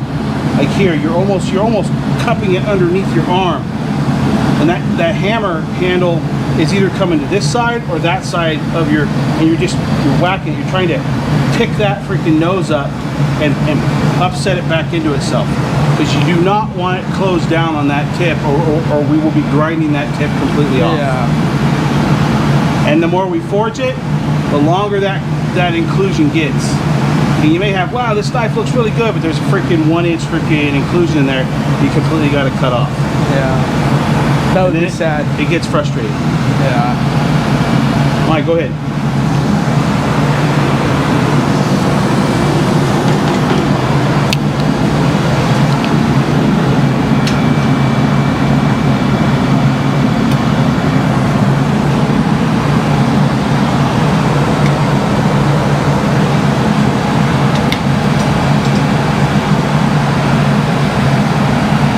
On that tip.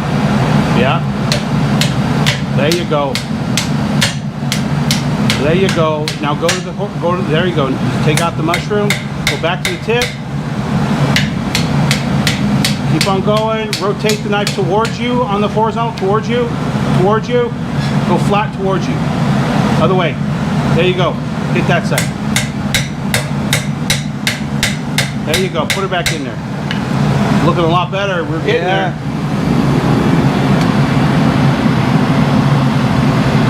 Oh. Almost. There you go. Wow. Perfect. Perfect.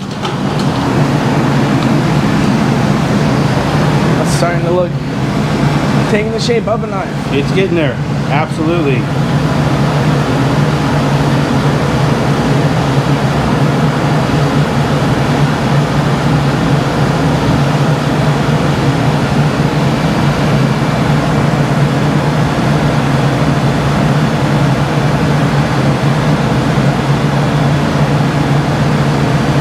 By the way, I love the names of these guys. I thought that was so funny. Yeah, we have so Fred, Wilma, we got Bam Bam, nice. the little kiln over there, Pebbles, that's Barney, and we used to have Betty, but I need to make it of Betty.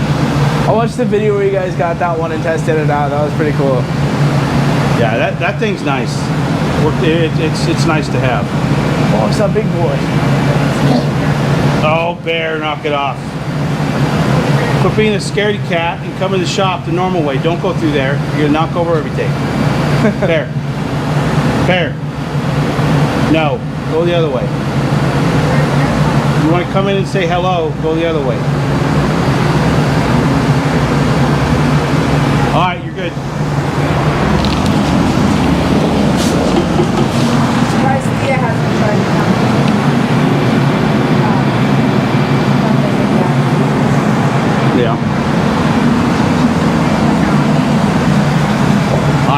Working that tip.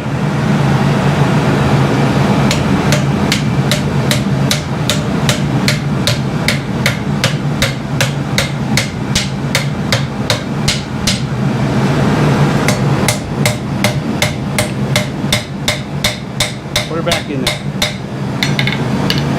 Alright, so when you come out next time, you need to come and hit. Actually, when you come out next time, go here and hit here. Come down at like a 45, right on that. So you'll have the spine up.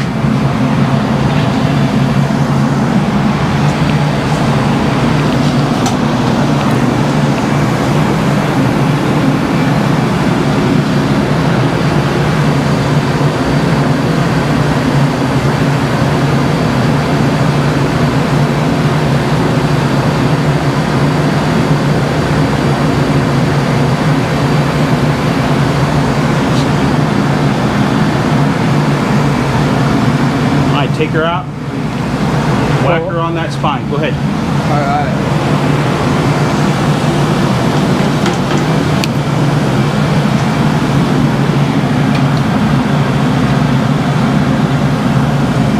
Go spine up. You see that point you need to hit? This part. Your hammer. There you go. Right there.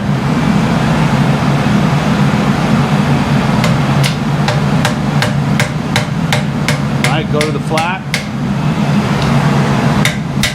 back to the vertical, hammer that, now hammer straight down on the tip. There you go, perfect. There you go. Go to the flat, straighten her all out, give her some planishing blows, get her nice and straight.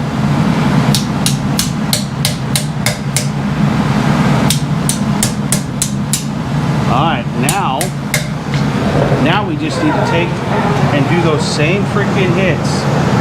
When you're coming out here this next heat, you're going to be here again. Bam. And you're going to be upsetting that back into itself again. Alright? Alright.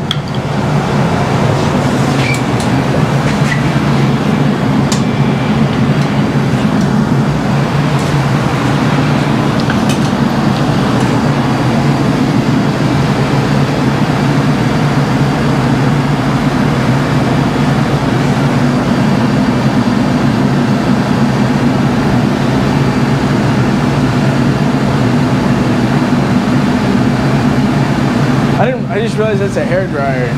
Yeah. Yeah. Old hair dryer from Goodwill. That's the job.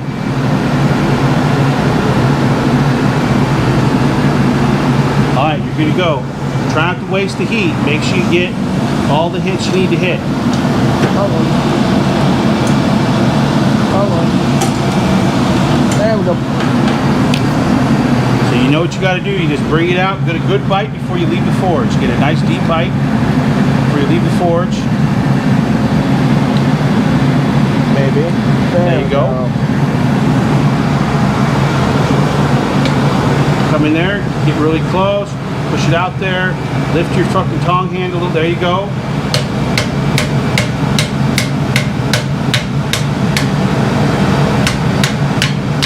There we go. There we go. Nice. Now go on the flat. Back on the vertical. Alright, now go up and around towards your tongs, from the nose to your tongs. Nice light hits, not hard. Alright, put her back in there, she's bouncing. Okay, so when you come out next time, you're gonna see how you have a bubble there? Yeah. You're gonna come right down on that hard. Now if you need to use a heavier hammer, use the heavier hammer.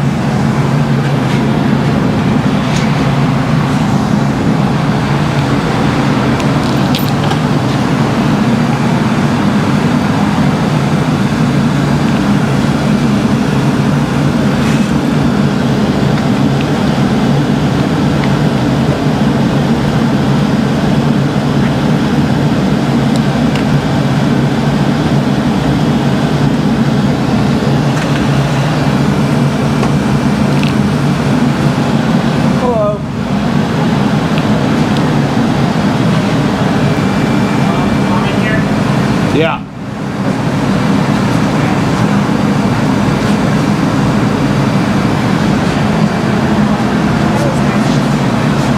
legs down. All right, you're good. I'd use a bigger hammer. So put that ball peen off to the side. Don't put it in the bucket yet. That's a brand new hammer. Put it up there on the, yep, right up there. Yep. Grab that other hammer.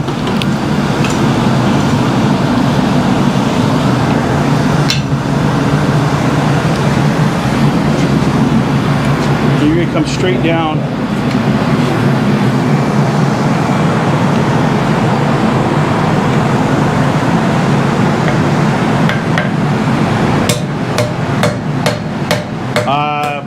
Don't get fish lips to begin with. That would be my recommendation. Come straight down on it. Right, you see where it's kind of point. There you go. There you go. Hit it hard. Now you want to rotate your hammer just like you were with the small one. So as you go out to that tip, you rotate around it. Yep, exactly. Okay, too cold. Put it back in there. So when you're coming around there, you need to take your hammer and hit, but mainly here because we gotta get that pinched out there. So the question was, any recommendations on how to get rid of the fish lips if you have them? My first recommendation is don't have them. Yeah. All jest aside there, Mr. Boyd, you basically have to cut it out if you get it. You either grind it out or you have to cut the piece off. If you don't catch that inclusion, those fish lips early on, you got to cut it out. Period. There's no other way. So the easiest way is to make sure you don't have it happen to begin with, and you make sure you work that piece a little at a time, upset those corners really hard. You could also cut off the hard corners or grind off the hard corners before you even get to that point where you're not having to upset as much steel in there. That's probably a viable way to do it. You could cut an angle in there, a shallow angle off just cut that corner completely off, and and then hammer in a little bit of a transition you have in there to make your points. But my recommendation is don't let the fish lips happen from the very beginning.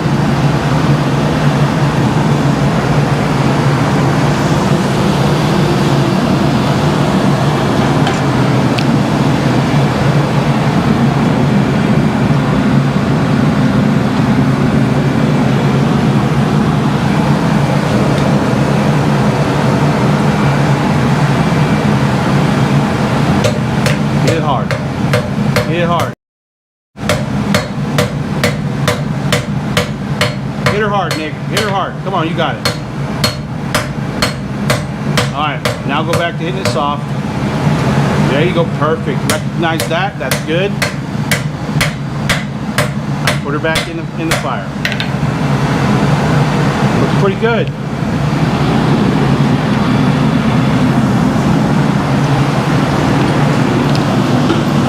Now we're not going to do much grinding to this at all. This is a bladesmithing class, not a grinding class. So we're going to work this nose for a little bit longer. We don't want to work it too long because the more heats we have on this, the more destruction we're doing to the structure of the steel. Yeah. So every time you heat this up, you're destroying that steel. So we're going to do a few more heats. Maybe take this next heat, take the smaller hammer. We still got a lot of forging left to do on this because we got to thin this out. We got to do bevel freaking forging. We got to do blade geometry forging, the whole kit and caboodle. And we do that after we have the handle all forged out and ready to go. After that handle's all long and everything, we're not even going to bend it today. That'll be the last thing we do is we go through and we start doing our blade geometry. Okay. So this next heat, take the smaller hammer, do a bunch of cleanup to the nose, make sure it's all relatively the same thickness, and then we'll be back, we'll be on to the next stage. Cool.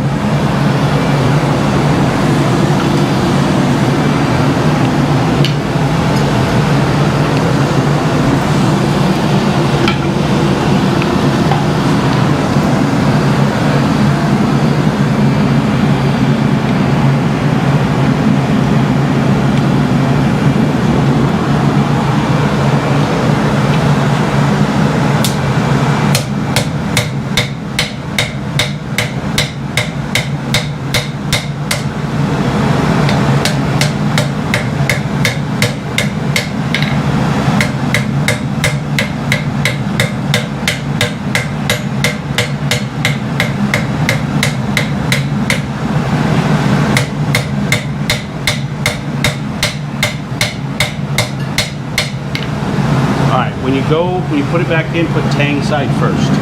Hang side? Tang side first. Oh, grab the other tongs, I'll take those. Grab those wolf jaws.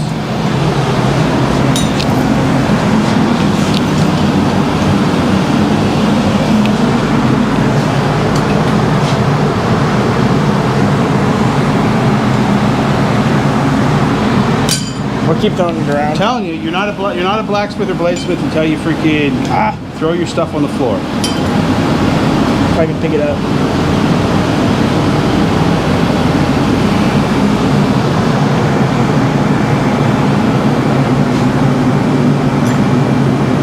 There we go. The urge to got her. grab it with your hand is just so bad. Yeah, I know. I know. The urge is there. We just need to make sure we don't do that. Yeah, that would be very, very bad. Yep. Okay, we're gonna make our first big. I mean, right now, we haven't been doing really that big a forging.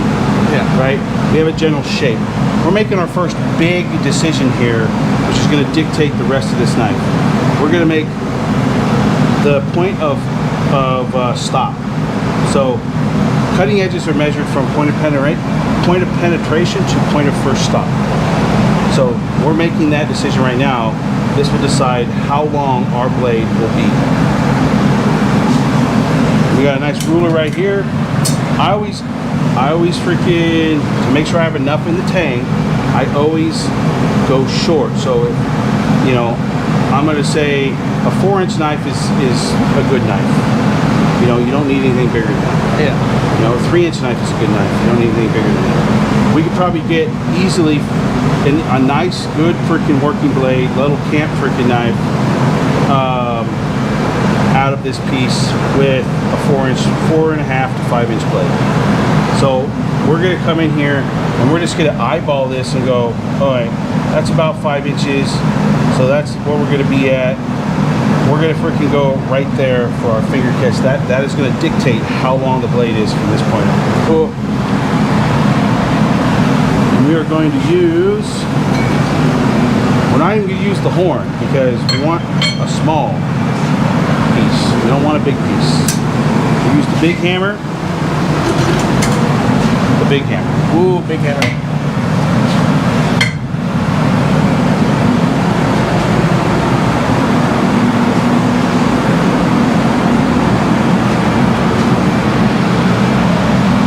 Gripping the tongs definitely like hurts your hands. Oh yeah. But I feel good. I don't feel like. You'll be feeling it tomorrow. Yeah. You'll feel it tomorrow. I'm feeling pretty good though. Good.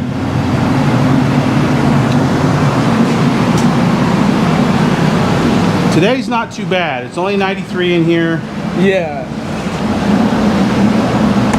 We've only been going for an hour, 45 minutes, somewhere around in there. How long's the live feed been up for? So just under 2 hours for the live feed. So we've been going live for just under 2 hours. Wow. So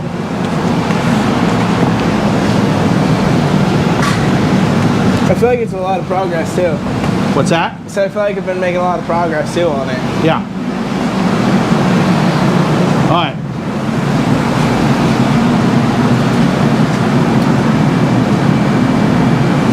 We're just gonna eyeball that thing right around in there.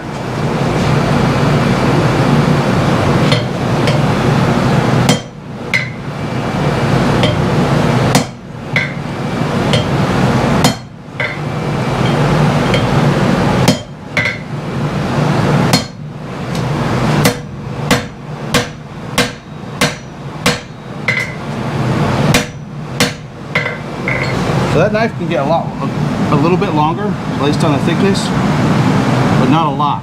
That is our finger catch. That's where our handle starts.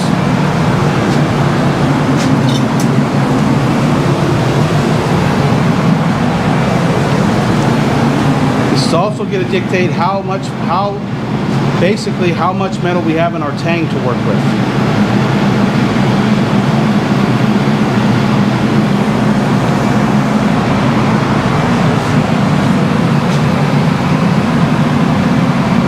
right about there. Right about here. Yeah.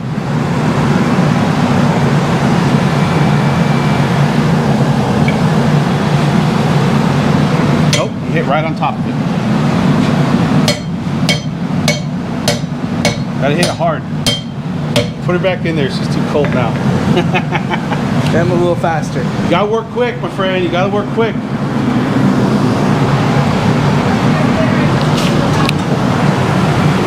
Yeah, so when you get out here, you gotta hit it hard to set it. Right on top of I was here. hitting in the wrong place. Right, you're hitting the wrong place. Give me those tongs.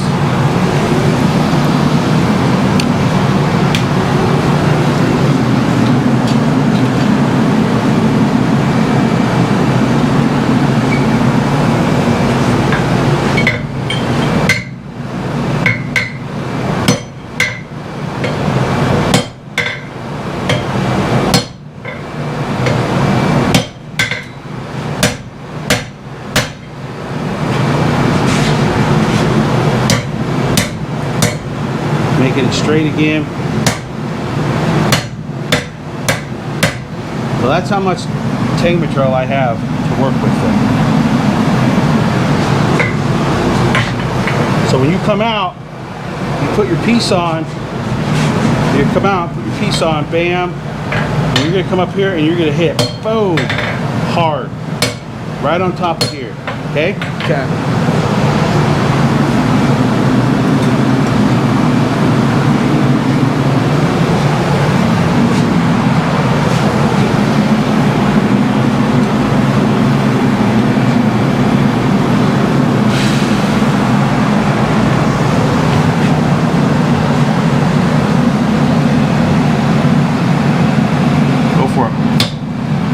Go for it.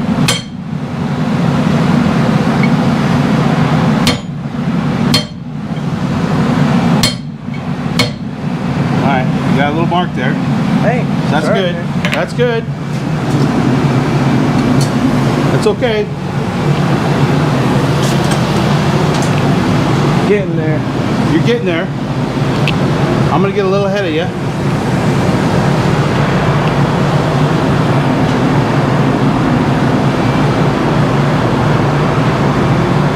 I mean, the fact of the matter is, if you already knew how to do this, what would be the point? Yeah. You know, and realistically, here's the biggest teaching point I'll tell you, and I'll tell you guys too. If your knife looks like shit at the end of the day, you just need to work a little harder, get a little more experience. If it looks immaculate, you had a wonderful teacher. Yeah. If it looks like crap, it's not my fault. Which means I gotta do better. Right. So what's like the longest blade you've ever made? The sword. You made a sword? The sword that I gave you. Didn't I give you a sword? No? I must have gave some. Who did I give that sword to? Because wasn't it your birthday the last time you were here? When's your birthday? November 29th. Yeah, you were here for your birthday. I don't think so. Oh, maybe it was another guy. Anyways, I made a sword, about 36 inches. That's cool. Yeah. Pretty sure you remember getting a sword. Yeah, you I would have remembered getting a sword. Yeah, you remember getting a sword. Who'd we give that sword to?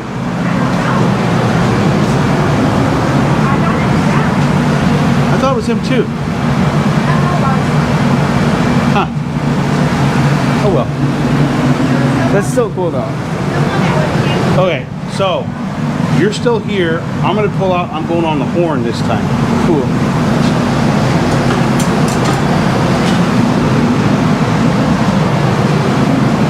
Same thing, spine side up.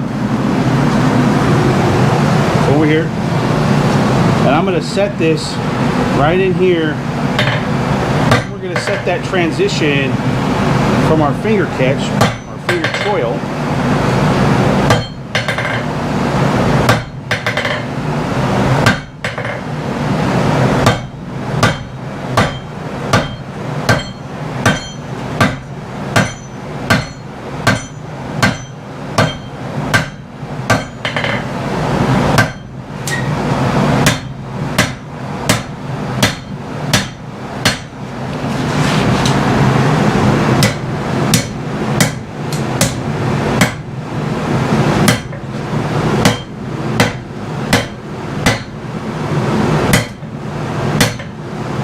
I'm going to stop. That's what we got going on. Nice.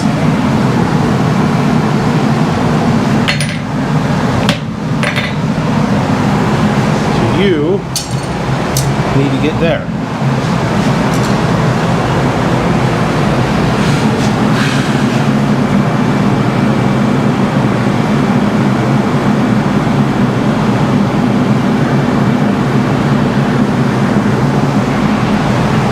You already have your piece, you can feel it. Feel it right there. So you just hit hard right on top of it. I'll help hold it. Lift your shoulder a little bit in case you're getting an angle on that. Shrug your shoulder. So you hit there. You want to hit over the top a little bit. There you go. Oh. Don't hit until you're set back again. See how you have it right there? Double strike, no big deal. Go ahead and take out the freaking mushroom there a little bit. You go right and make sure she's straight. And then put her back in the forge. In my water. Thank you.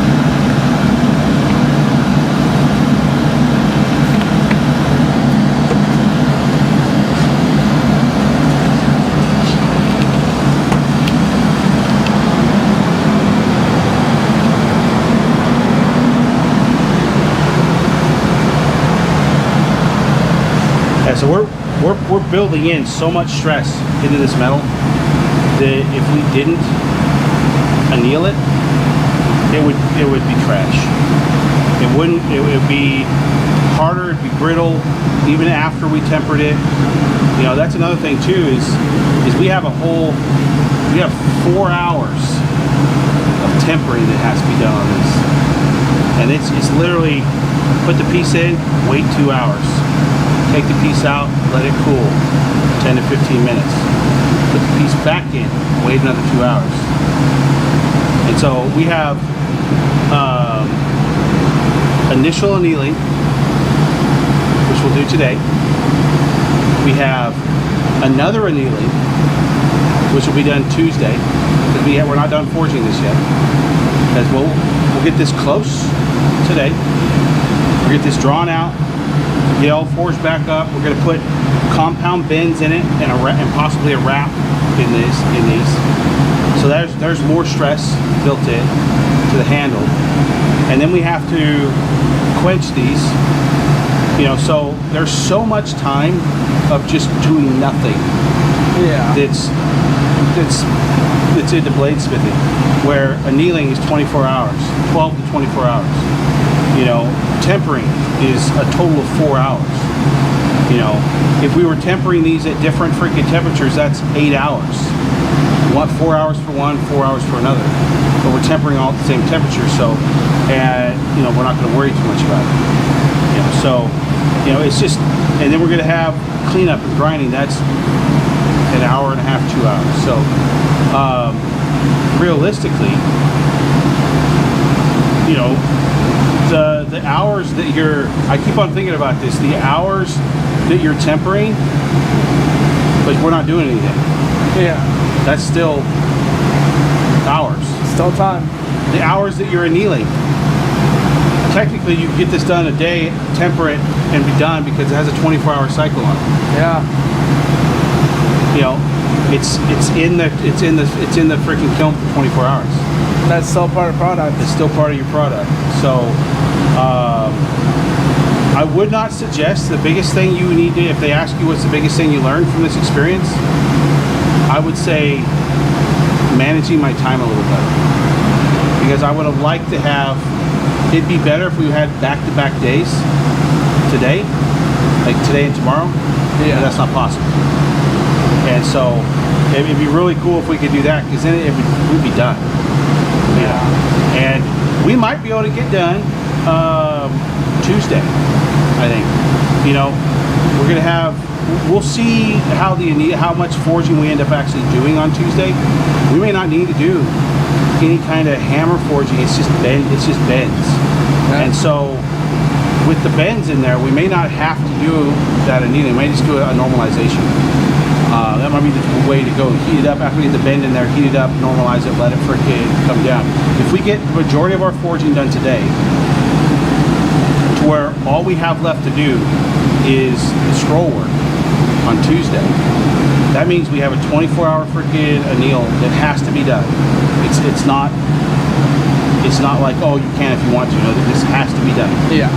So then you come back on Tuesday, and now we're doing our scroll work and our finish work. That doesn't take long to do. The worst part about it is you have an hour in between. Now we probably won't heat treat or quench out of Wilma. We just quench out of Fred here, which is quicker, because then you have another hour to 2 hours of waiting for Wilma to cool down to your temperature you need to be at. We're probably going to be tempering at around the easy number is 420 degrees, but I'll look up. Well, get kind of my phone, Sarah. I'll get working on this. Yeah, let me look up tempering for 8670.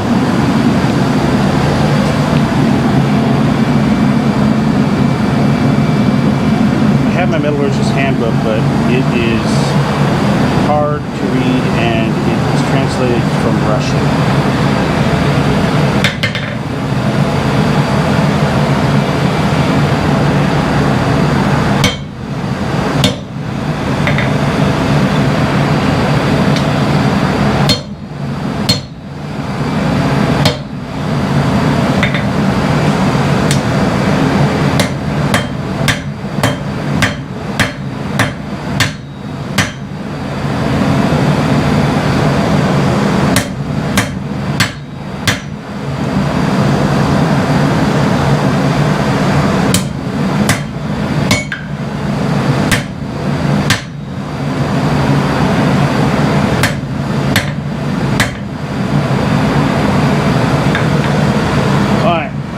So we're going to be quenching at around 1560, and we'll temper at right around 420. Okay. Most likely this is 8670, might be 95 something, but we're still in that same range. 5160 we would do at 1525, you know, so it's all right there in the same, and we'll do it at 420. 420 should get us a nice good temper on it, and we may end up freaking drawing more temper out of the tank when we get it done, because we're gonna quench after all the wrap and everything's on there. That's probably be the last thing we end up doing, and so 1550. Right around in there for the quench temperature. That's going to be like a bright orange. Yeah. A little bit of a red color, bright orange. Get pretty close to 1600 degrees. Quench in the oil, pull it out, put in the vise, and then we'll go directly from that. We'll wipe off into Wilma for our first tempering cycle of 2 hours. Pull both of them out, let them cool down, put them back in there for another 2 hours. And then we're on to just clean up. So we'll have wrap, quench, and temper all on Tuesday. And there's 4 hours in there where we're literally standing around watching freaking paint dry. Yeah. Here. We need to get an American version, American freaking metallurgist's handbook. Because it doesn't have, like, all of those are Russian steels in there. I like the book. I do. It's pretty cool. Hit it hard. There we go. All right, that's good. Now pull it over onto the freaking, yeah. Maybe get it, you can get a few hits on the horn.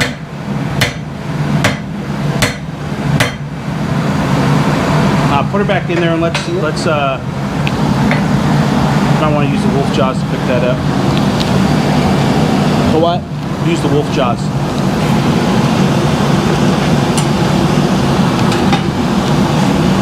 Put the tang in first.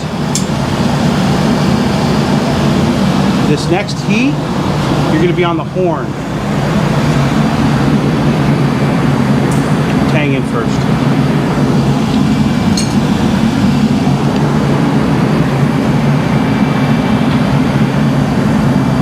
That's good, right there. Go ahead and take that bottom swage, that fullerene bar. This thing? Yeah. Remember, it's going to be a little bit warm. Could be a little bit warm. Is it a little bit warm? Got it. Is it warm? Yeah. Yeah. Use the tongs. Probably a smart idea. Yeah, use the tongs, dunk that whole thing in the water, and then go put it up on the top shelf up there.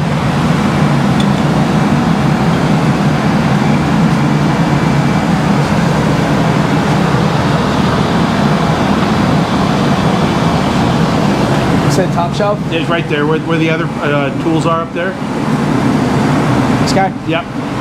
Cool. All right, so you're going to be over on the horn for this next heat. Yep, doing what we did right behind. So you have your catch right here, blade on this side. You're going to be having that on the horn. You're going to say hammer on that spine while pulling backwards or pulling towards you. You just get a hammer and pull towards you. Got it. You clean off the scale with the bronze water. I don't clean my scale. It's a force. It's a blacksmith knife. It's a forge to finish. We want all that pitting in there. We want that scale to pit that blade. So you only clean it. I only clean it for Damascus, but I don't want the pitting in Damascus. But for this, I want the pitting because we're leaving all of that freaking work on the blade. Otherwise, great advice.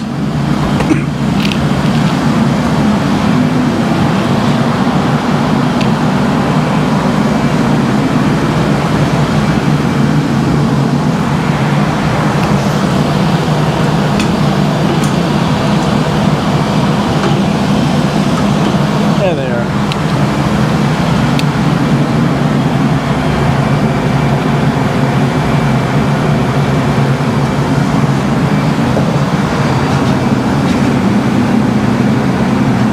So about there. Pull it back just a little bit. Pull it right there.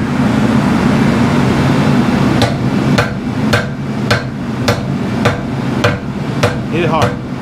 Gotta hit it hard.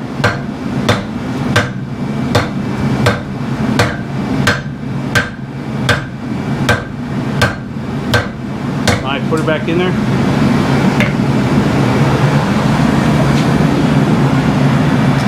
Gotta hit it hard, my friend. Gotta swing that hammer. Yeah.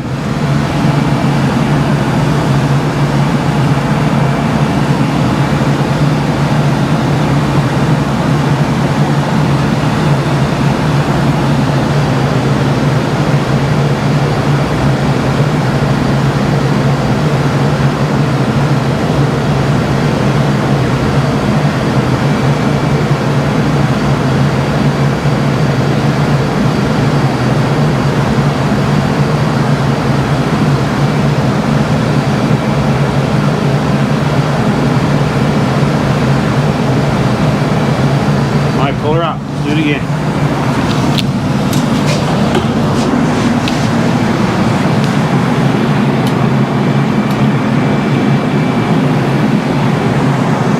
Well, hello there, Jacob. How you doing? Welcome, welcome. Hit her hard. Go all the way to the end. Pull it back to you. There you go. There you go.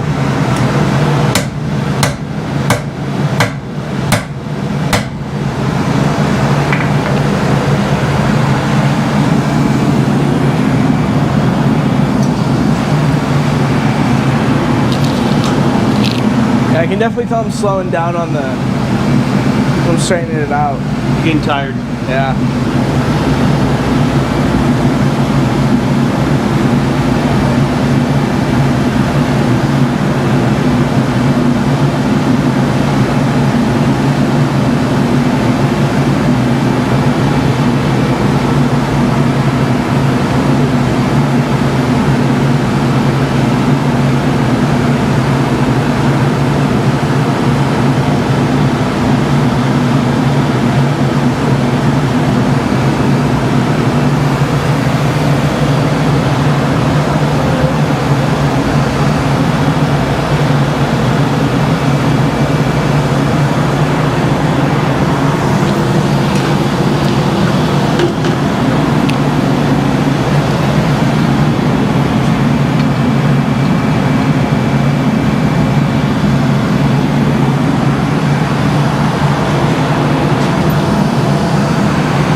Alright, you see how you have a tip there? You need to take that tip down. So you can just come right here and hit right there. Keep on going.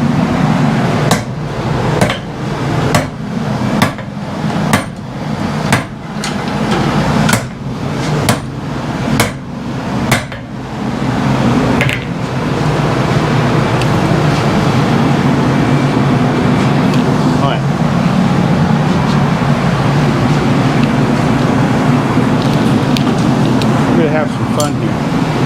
You're going to stand right there.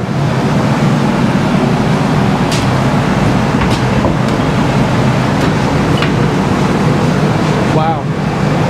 Whew. That's got some weight to it. 16 pounder. Whew. All right. So you're going to hit where I tell you to hit. So we're going to come out. If we were working on this blade right here,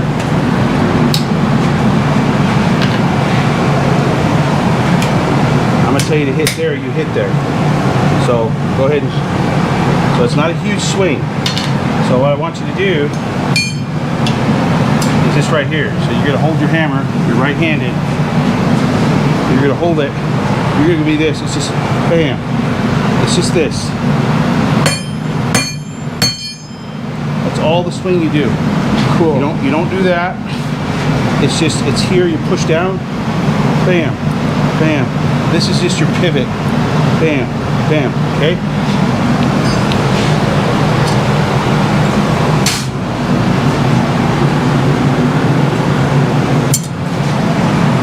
And you gotta hit it hard.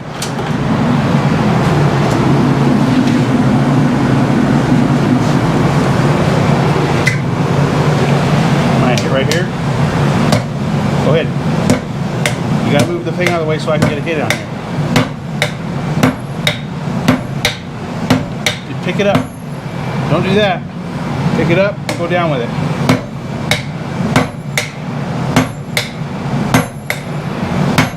So it's like this. It's just here. Bam, bam, bam, bam. So you gotta stand, put your hammer out there, hold on to it. Push down, up, and lift up, and you lift up and let down with that hand. It's not a swing, it's just this. There you go, there you go.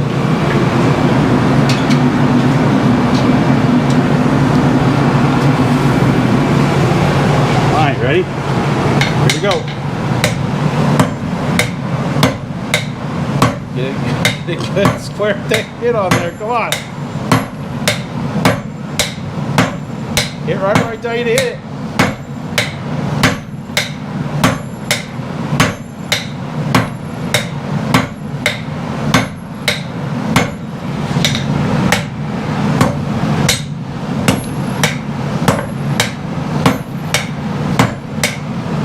Lift that hammer up, Nick. Come on, you got it. Hit it one more time.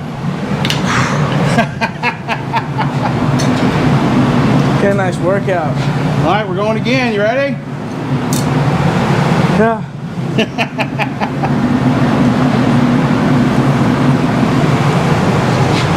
All right, here we go.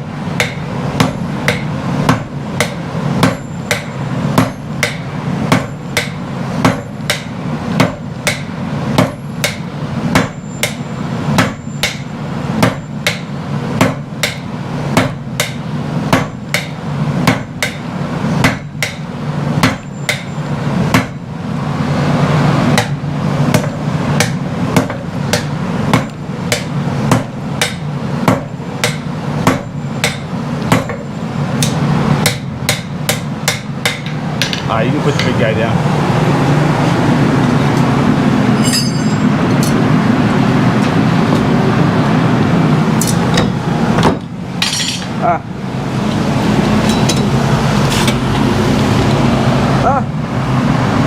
So blister. Pretty good. Got yourself a blister, huh?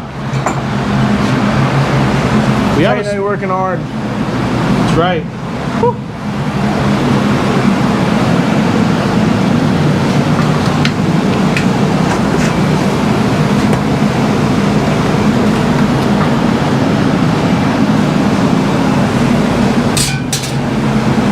So that was what the apprentice's job would have been. That's all day long. Wow. Yep. And that's starting when they were 10 to 11 years old. Jeez. Now they wouldn't have been starting like, you know, it would be, you know, probably 3 or 4 years if they started at 10, maybe 3 years, where they were just freaking basically a shop bunny, where they ran around, cleaned up stuff up, made sure tools were put in place, and as they aged into it, they would then become the striker. And then that's what they would do for another, you know, 5-6 years. And then they would then learn, then they would start, and that's just their apprenticeship. Their apprenticeship would go for sometimes upwards of 10 years. Wow. You know, before they would be put on their journey. So then they would journey from the shop they started in to another master's shop to learn from that master for another few years, and then they would go to another master and another master until they went to a certain amount of masters where then they would come back and they would be tested, and then they would be allowed to open up their own shop. Wow. So it could be, you know, 10, 15 years before they even get to open up their own shop. You know, let's say they get done with their apprenticeship, it's 6 years, 7 years of apprenticeship. Then they have, you know, another freaking 5 years traveling around, spending a year with different other master smiths before they come back, get freaking tested, and be allowed to open their own shop. That's a lot of work. It is. It is a lot of work. When you're dedicated like that. Right. It's a way of life at that point. Yeah. All right, we're gonna continue working on our tang here. We need to start widening it out. Thinning and widening, and lengthening at the same time. So back to what we were doing before. Nice controlled blows. Leave enough heat so you can come in and do some upsetting. Get that tang drawn out. Now that tail. The harder you hit the steel, the more heat you're going to freaking preserve into it. So it's called building heat. It'll get hotter when you hit it.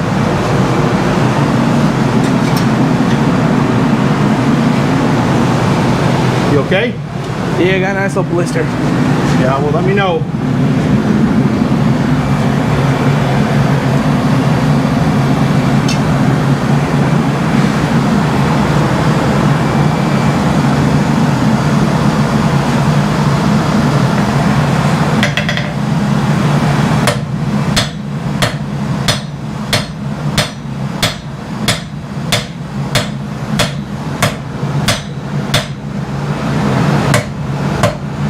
Turn it the other way. You always want to be spine down from this point up.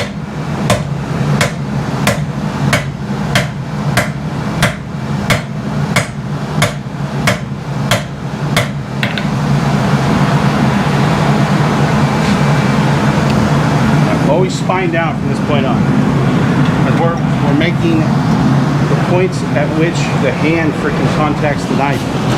And we don't want to have big steps because we're not grinding those out. We're doing all this. The handle is completely forged in. Every nick, divot, you're gonna feel from this point on. Because it's not coming out.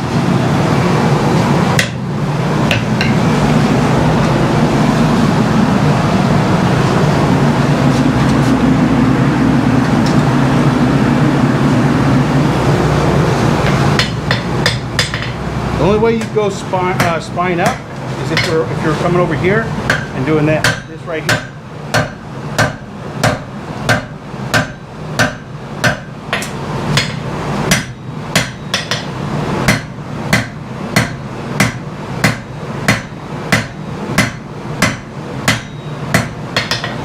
It starts to twist on you like that.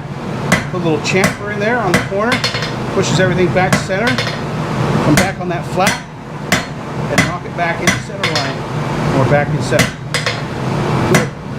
Twist right there. Come back here.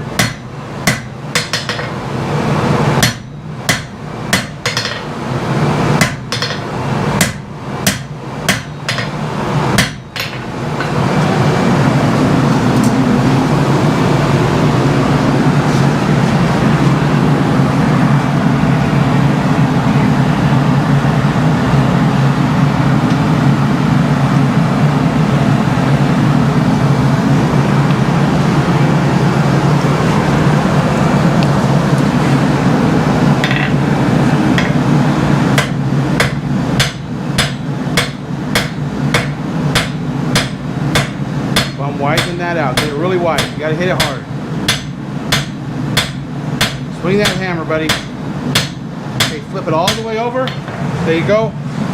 You're having a hard time hitting that far side, so now it's on the close side for you. Cool. There you go.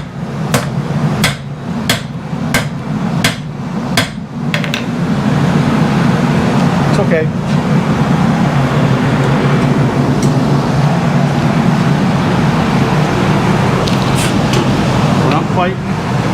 You're still good. I can see you're starting to lose it. Yeah. In your arms, you're getting pumped out. Your grip's not getting as good. Control's starting going on you. That's okay. It's still good. Here pretty soon, you'll start cramping, and then that's why we won't stop. Cool.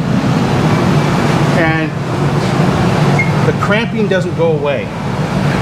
So even if you either push through the cramping, which I'm not saying you should.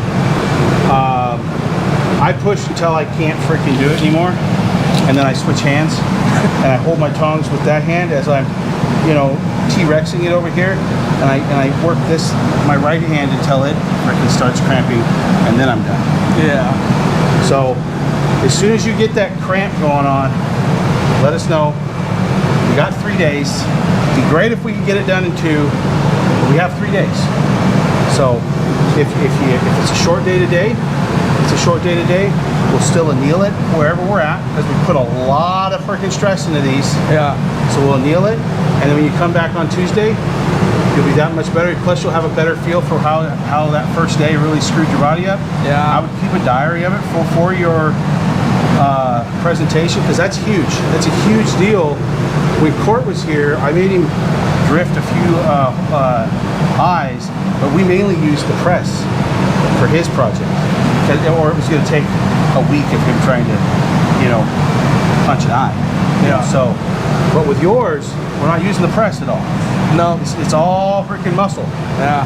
So Get a good workout. So it is a workout. So you just tomorrow, you need to document everything, how your body feels. Oh man, my shoulder. Oh, That'll be good to show to people too. Right. Like, So you can talk about it. Go ahead. all right.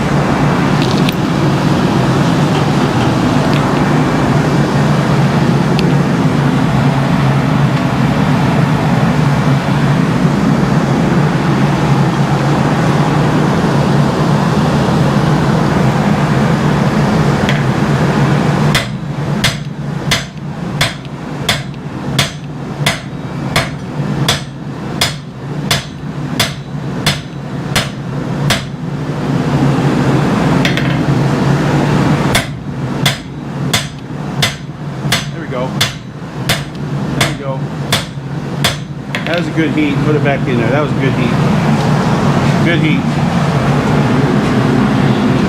Woo. Pretty warm. Yeah. You see those puppies right there.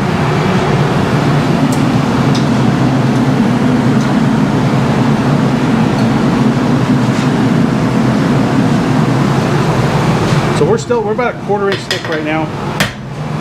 We need to start knocking this thing down quite a bit.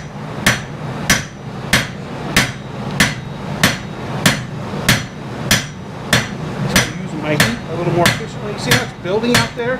Yeah. It's getting a little bit hotter as I hit it.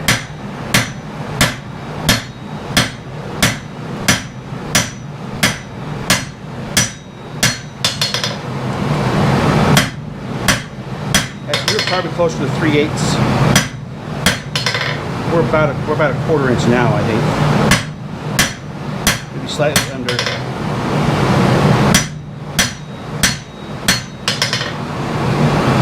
All right, so my next heat, I'm really going to take that out there. So I'm going to let this sit for a while you catch up. All right. Oh, let's show the people what we got. The people want to know. Yeah. So, that's where we got to get to. Getting close-ish. Let me dig that out so you don't burn yourself. Yeah. Thank you very much. Fire still burns the crap out of me, but I don't feel it as much anymore. Kind of used to it. Yeah. All right, so let's take it over here on the horn. Spine side up. Spine side up, right, just like that. And just beat the crap out of it. Not my anvil. Don't hurt my anvil. All the way out here. There you go. Only hit what's on the horn.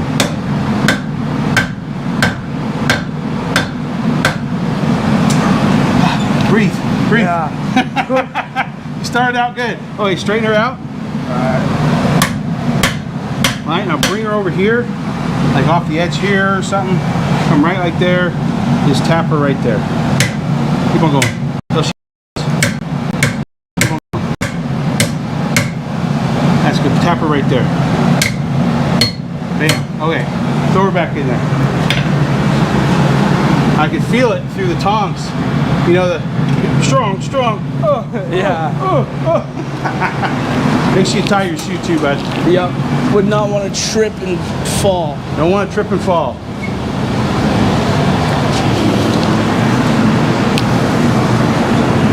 What, did you just pin that freaking, or you just keep putting it just?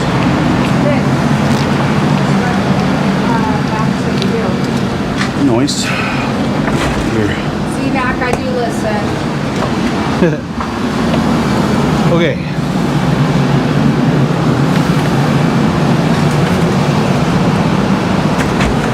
How much is what we like have- merchant stuff too? What's that? How much is the merchant stuff? How much is the merch? I think it runs $20. Okay. So you can go to the website, you can look at it. Alright. It's not that expensive. Yeah.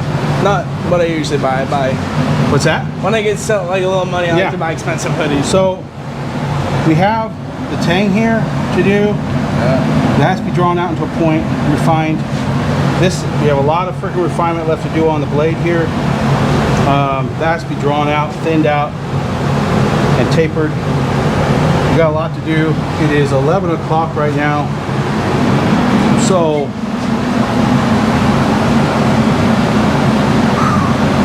we got a lot. Yeah. But we don't have to get it done all today. How's that feeling? Hurts a little bit. Well, are you getting any hot spots across your hands? Yeah. Right across there? Yeah. Okay. Let me know when you start getting a blister on there and it might be time to stop. Yeah. Okay, go ahead. Alright. Once you start getting the blisters on right there across that area, you can no longer effectively hold a hammer. Yeah. Unless you want to try and use your left hand. No. No? No. My left hand is useless.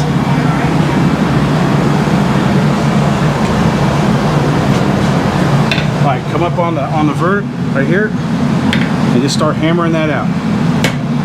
Hard, hard, hard. Hit it hard while you have the heat.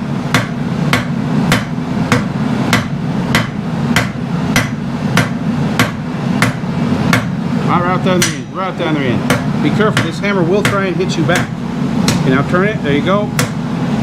That was a good heat. Show that before you put it in there. Show the viewers what you just did there. That was good heat. Get it all nice and straight.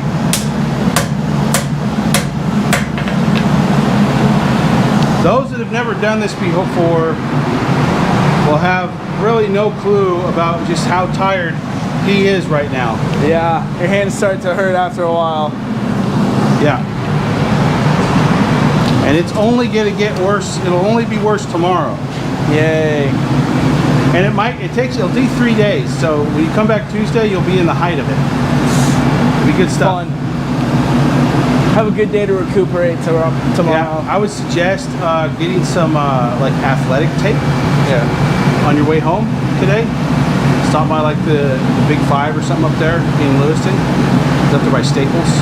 Yeah, I think we're stopping in Lewiston for dinner tonight. So. Okay, yeah. So I'd go up there and I'd get some athletic tape, and that way you can tape up your hands where your hot spots are. It won't stop them from. It'll stop it from getting any worse. It necessarily won't make it feel any better, other than there's a protective coating cover over it. But you put that athletic tape on your hot spots, because unless you're going to do this for as long as I mean, everybody, it happens to everybody. I had the same blisters in the same spots. I mean, there's points on my thumbs where it's just hard. From in here, it's just hard. You can feel that there's a callus in the webbing. Oh wow! From just swinging a hammer, there's a callus right there from holding the tongs. You can feel that rough edge there. Oh. I did that when I was marching in Potlatch. We had to march all the way across town, and by the end, my hands were just destroyed. Oh, from the sticks? Yeah. I was using the wrong type of sticks by accident. Oh. I forgot to grab the right one, so I was just doing it with the wrong ones, and that's rough. My hands were bad. All right, we're almost there, brother. Yeah. We're getting there. We're not gonna get as far as we thought today. Yeah. That's okay. But it's still progress. You've done a lot. That's a lot.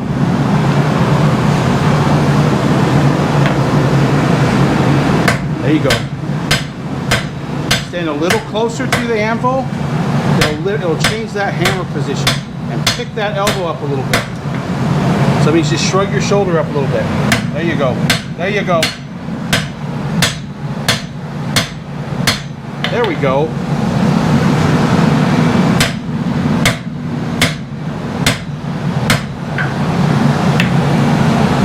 Point of fact, everybody. You okay? Yeah. Okay. When you start doing that, it might be time to quit, but we're not quitting yet.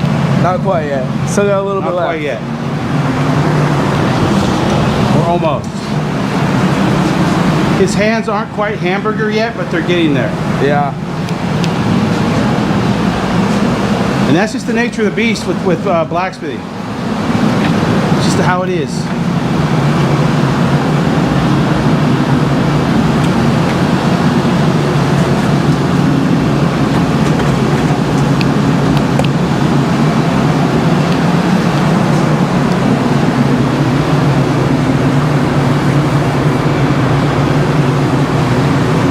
Pull her out. All right.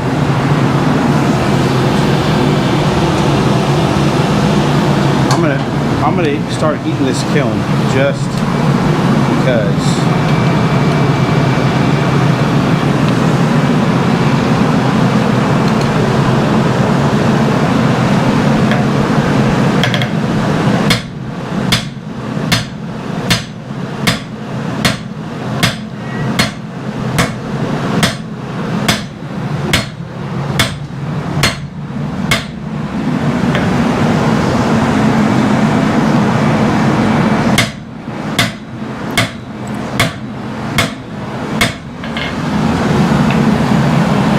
Almost there. Okay, we need to pinch this down from here. Pop, pop, pop, pop.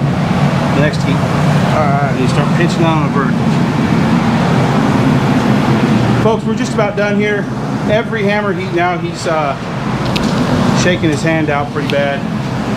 So let me take a look at it.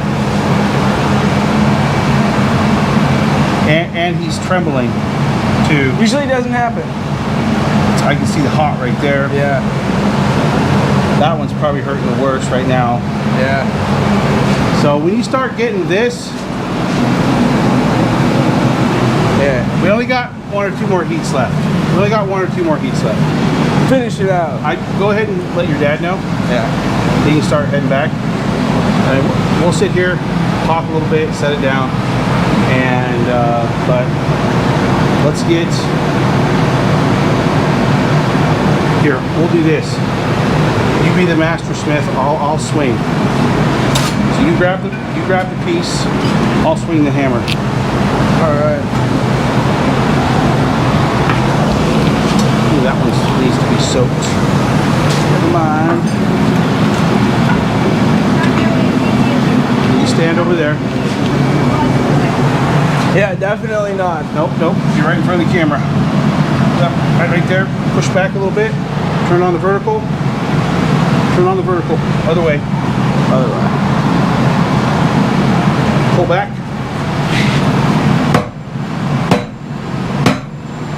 Go flat. Vertical. Flat. Vertical.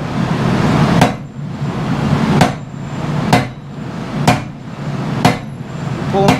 Okay, put it back in there. We'll do this for a bit. This isn't cheating. I'm still doing the work. We just got to get Partially. it. We just got to get it to that right there to really have a chance to get this thing done. Yeah.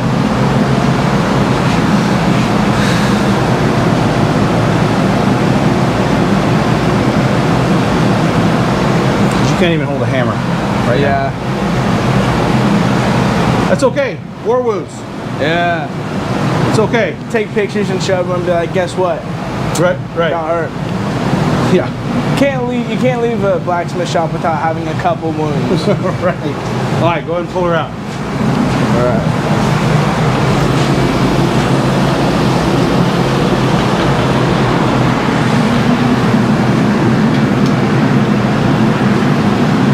All right. On the vertical, other way. Go straight back with it. You want to start the tip. Rotate it to your right. There we go.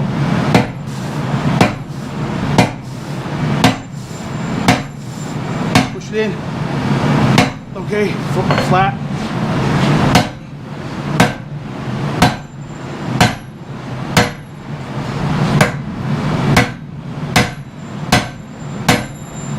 Okay.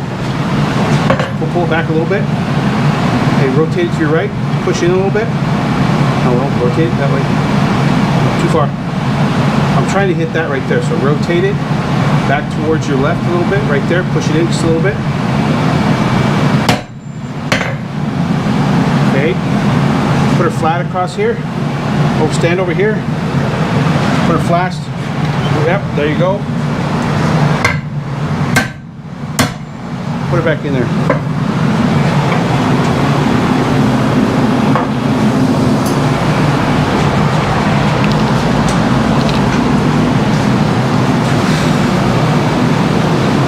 Starting to resemble that. What's that? Said starting to resemble that. Get in there. So what we need to do is we need to take out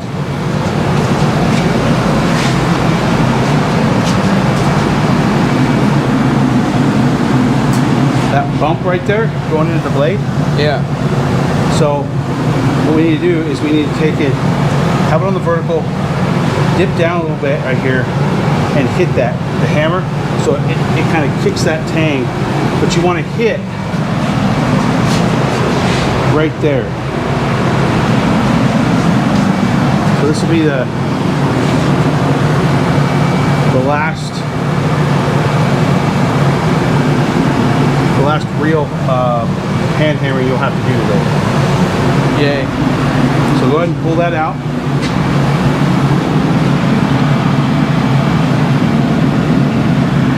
I'll hold on to that. You grab the hammer. All right. The little hammer. You don't need to have the big hammer. Hit it right there.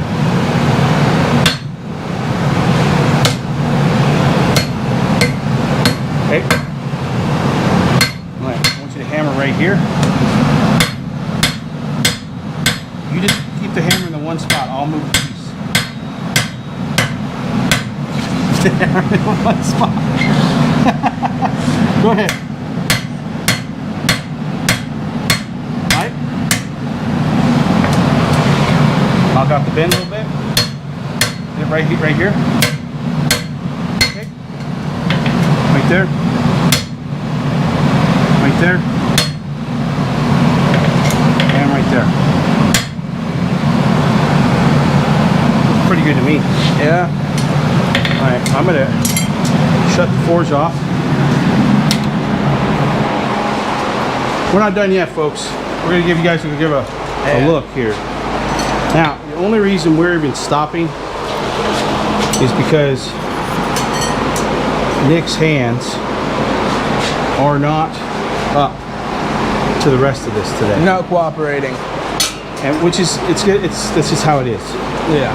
So here's what we've done.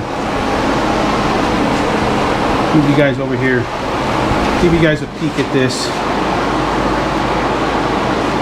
For those of you who have never done a knife before, that's hard. Nick can speak to it. Have a seat, Nick. Grab some water. All right. We have to still wait for this thing to heat up. That's not easy to do at all. So I'm gonna move you guys back here so we can get Nick in the frame. You're good in the frame, Nick. Got my rings out of my pocket. That's not easy to do, guys. And that's a lot of smithing that we did. We have a lot of smithing left to do. If your hands are really bad, come Tuesday, we might be using the press. Okay. All right. So just to get this thing thinned out, get it ready to go, and we can move to the press today. But even the thing is, you still have to grab onto a handle, and you're only going to aggravate that hand even more. Yeah. Better So, not to right. mess with that anymore. Did you let your dad know? I have not yet. Yeah, I'd let him know. Only going to get 3 hours in today, but that's okay. Because we've already talked about, we don't have to get the full 20 hours in the shop. Yeah. So what you can go back to do tonight is go back and review this video and just watch it for what it is. And remember what it felt like, you know, while you're doing it. Make notes of that. And, you know, that way when you go for your, in front of the board for your senior project, you know, you're just going to blow them out of the water with this. Yeah. You know, because you'll put in more than 20 hours of work, you know, because you're going to get 4 hours today, roughly 4 hours today by the time your dad gets here, depending on where he's at. Mm-hmm. And then we're going to get a full day. We're going to put that in annealing. We're going to anneal that. So it's doing work while you're not even here. Yeah. You just tell them, you know, the annealing process takes 12 to 24 hours, no matter what. So 12 to 24 hours of it sitting in a hot oven cooling down. You know, that's the key right there. And then, so Tuesday when you guys get here, if we get here, you know, maybe at 7:30, if at all possible, because that would we get started right at 8, or thereabouts. That's going to give us a little more time because we have to draw these out. We have to draw these out to a point down here and thin all this out. And then this has to be, so this is tapered this way to a point, and length and width, or not length, height and width is tapered.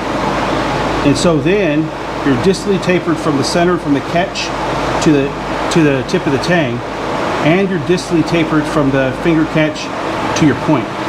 So we have to taper from finger catch to the point and finger catch to the tip of the tang before we even get in here and do any kind of wrap or anything. And if we're going to do a wrap in here, we got to come down with this a whole lot more, because that's going to come around here and then wrap around itself in here. And if you leave this thick in here, that wrap is going to be like 3/4 of an inch thick or an inch thick in it. And we don't want that.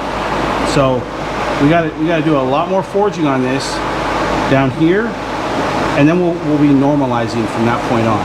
It's because we're not going to do anything super freaking intense to where, not like we did today.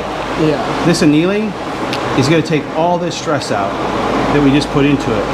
The little bit of forging that we do on Tuesday, that's going to put a little bit in there, but the normalization can take that out. And then we're into, bam, that's all in the morning, getting it done as quickly as possible. And then, I mean, realistically, if we were really worried about it, we could freaking normalize or do an annealing portion again Tuesday, and then finish everything on Wednesday. And that's going to give you probably 12, realistically, of working hours. Probably give you 12 hours of working hours, and then of just in the shop. And then we have the 4 hours of tempering to do. The quench takes about 20-30 minutes between heat up, quench, cool down, and then temper. About 20-30 minutes leading into that. 4 hours of that, and then cleanup's about an hour. You're probably gonna have, by the time you're done, before you even get to review and everything, you'll probably be about 16 hours of actual shop time. Cool. And the rest is going to be just you compiling everything.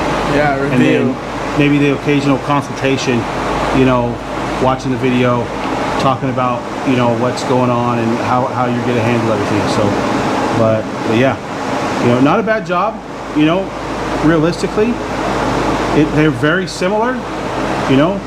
You can actually tell that, you know, this is supposed to be that, you know.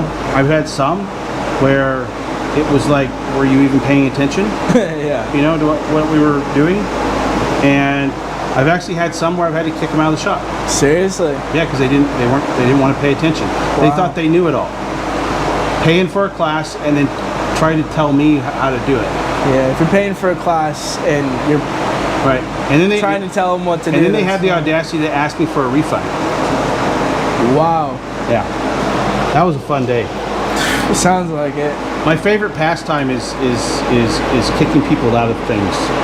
So, I mean, it was actually quite fun for me, especially if they're being, you know, just a terrible person. But yeah, there's no need for that. If you're coming for a service, right? So this is what I'm talking about, the hotness. Feel that the anvil just, ooh, yeah. It's not hot enough to burn you, but it's hot enough to let you know, hey, that's warm. Yeah. You know, a little hotter than bath water. You know, hot bath water. So basically, we're looking really good. These will get annealed, like I said, between 12 and 24 hours. They'll be done. They won't come out of there until tomorrow, no matter what. And then they'll be ready to go for us on Tuesday. But you're going to need to get some tape, gauze, something, a glove, my hands. a glove. You know, if you're going to wear a glove, I would suggest wearing the fingerless gloves, where it just covers the pad of your hand, where all the hot spots are. But you're still going to want to tape those up. When you get home, put some Neosporin on them. You know, I know they still don't really put Neosporin on, but I put Neosporin pretty much on everything, and then cover it up, and it'll help heal it. Okay. So you could also put salt water on it too. It's gonna hurt. It hurts, but it does help. I wouldn't suggest putting salt water on it, but it does help. Yeah. But yeah, that's it. that's all we got, folks, for today. So I think we're gonna sign off. You guys know who I am. Nick Hash, thank you guys for watching and asking questions. It definitely helps with the project. Yeah, and we'll see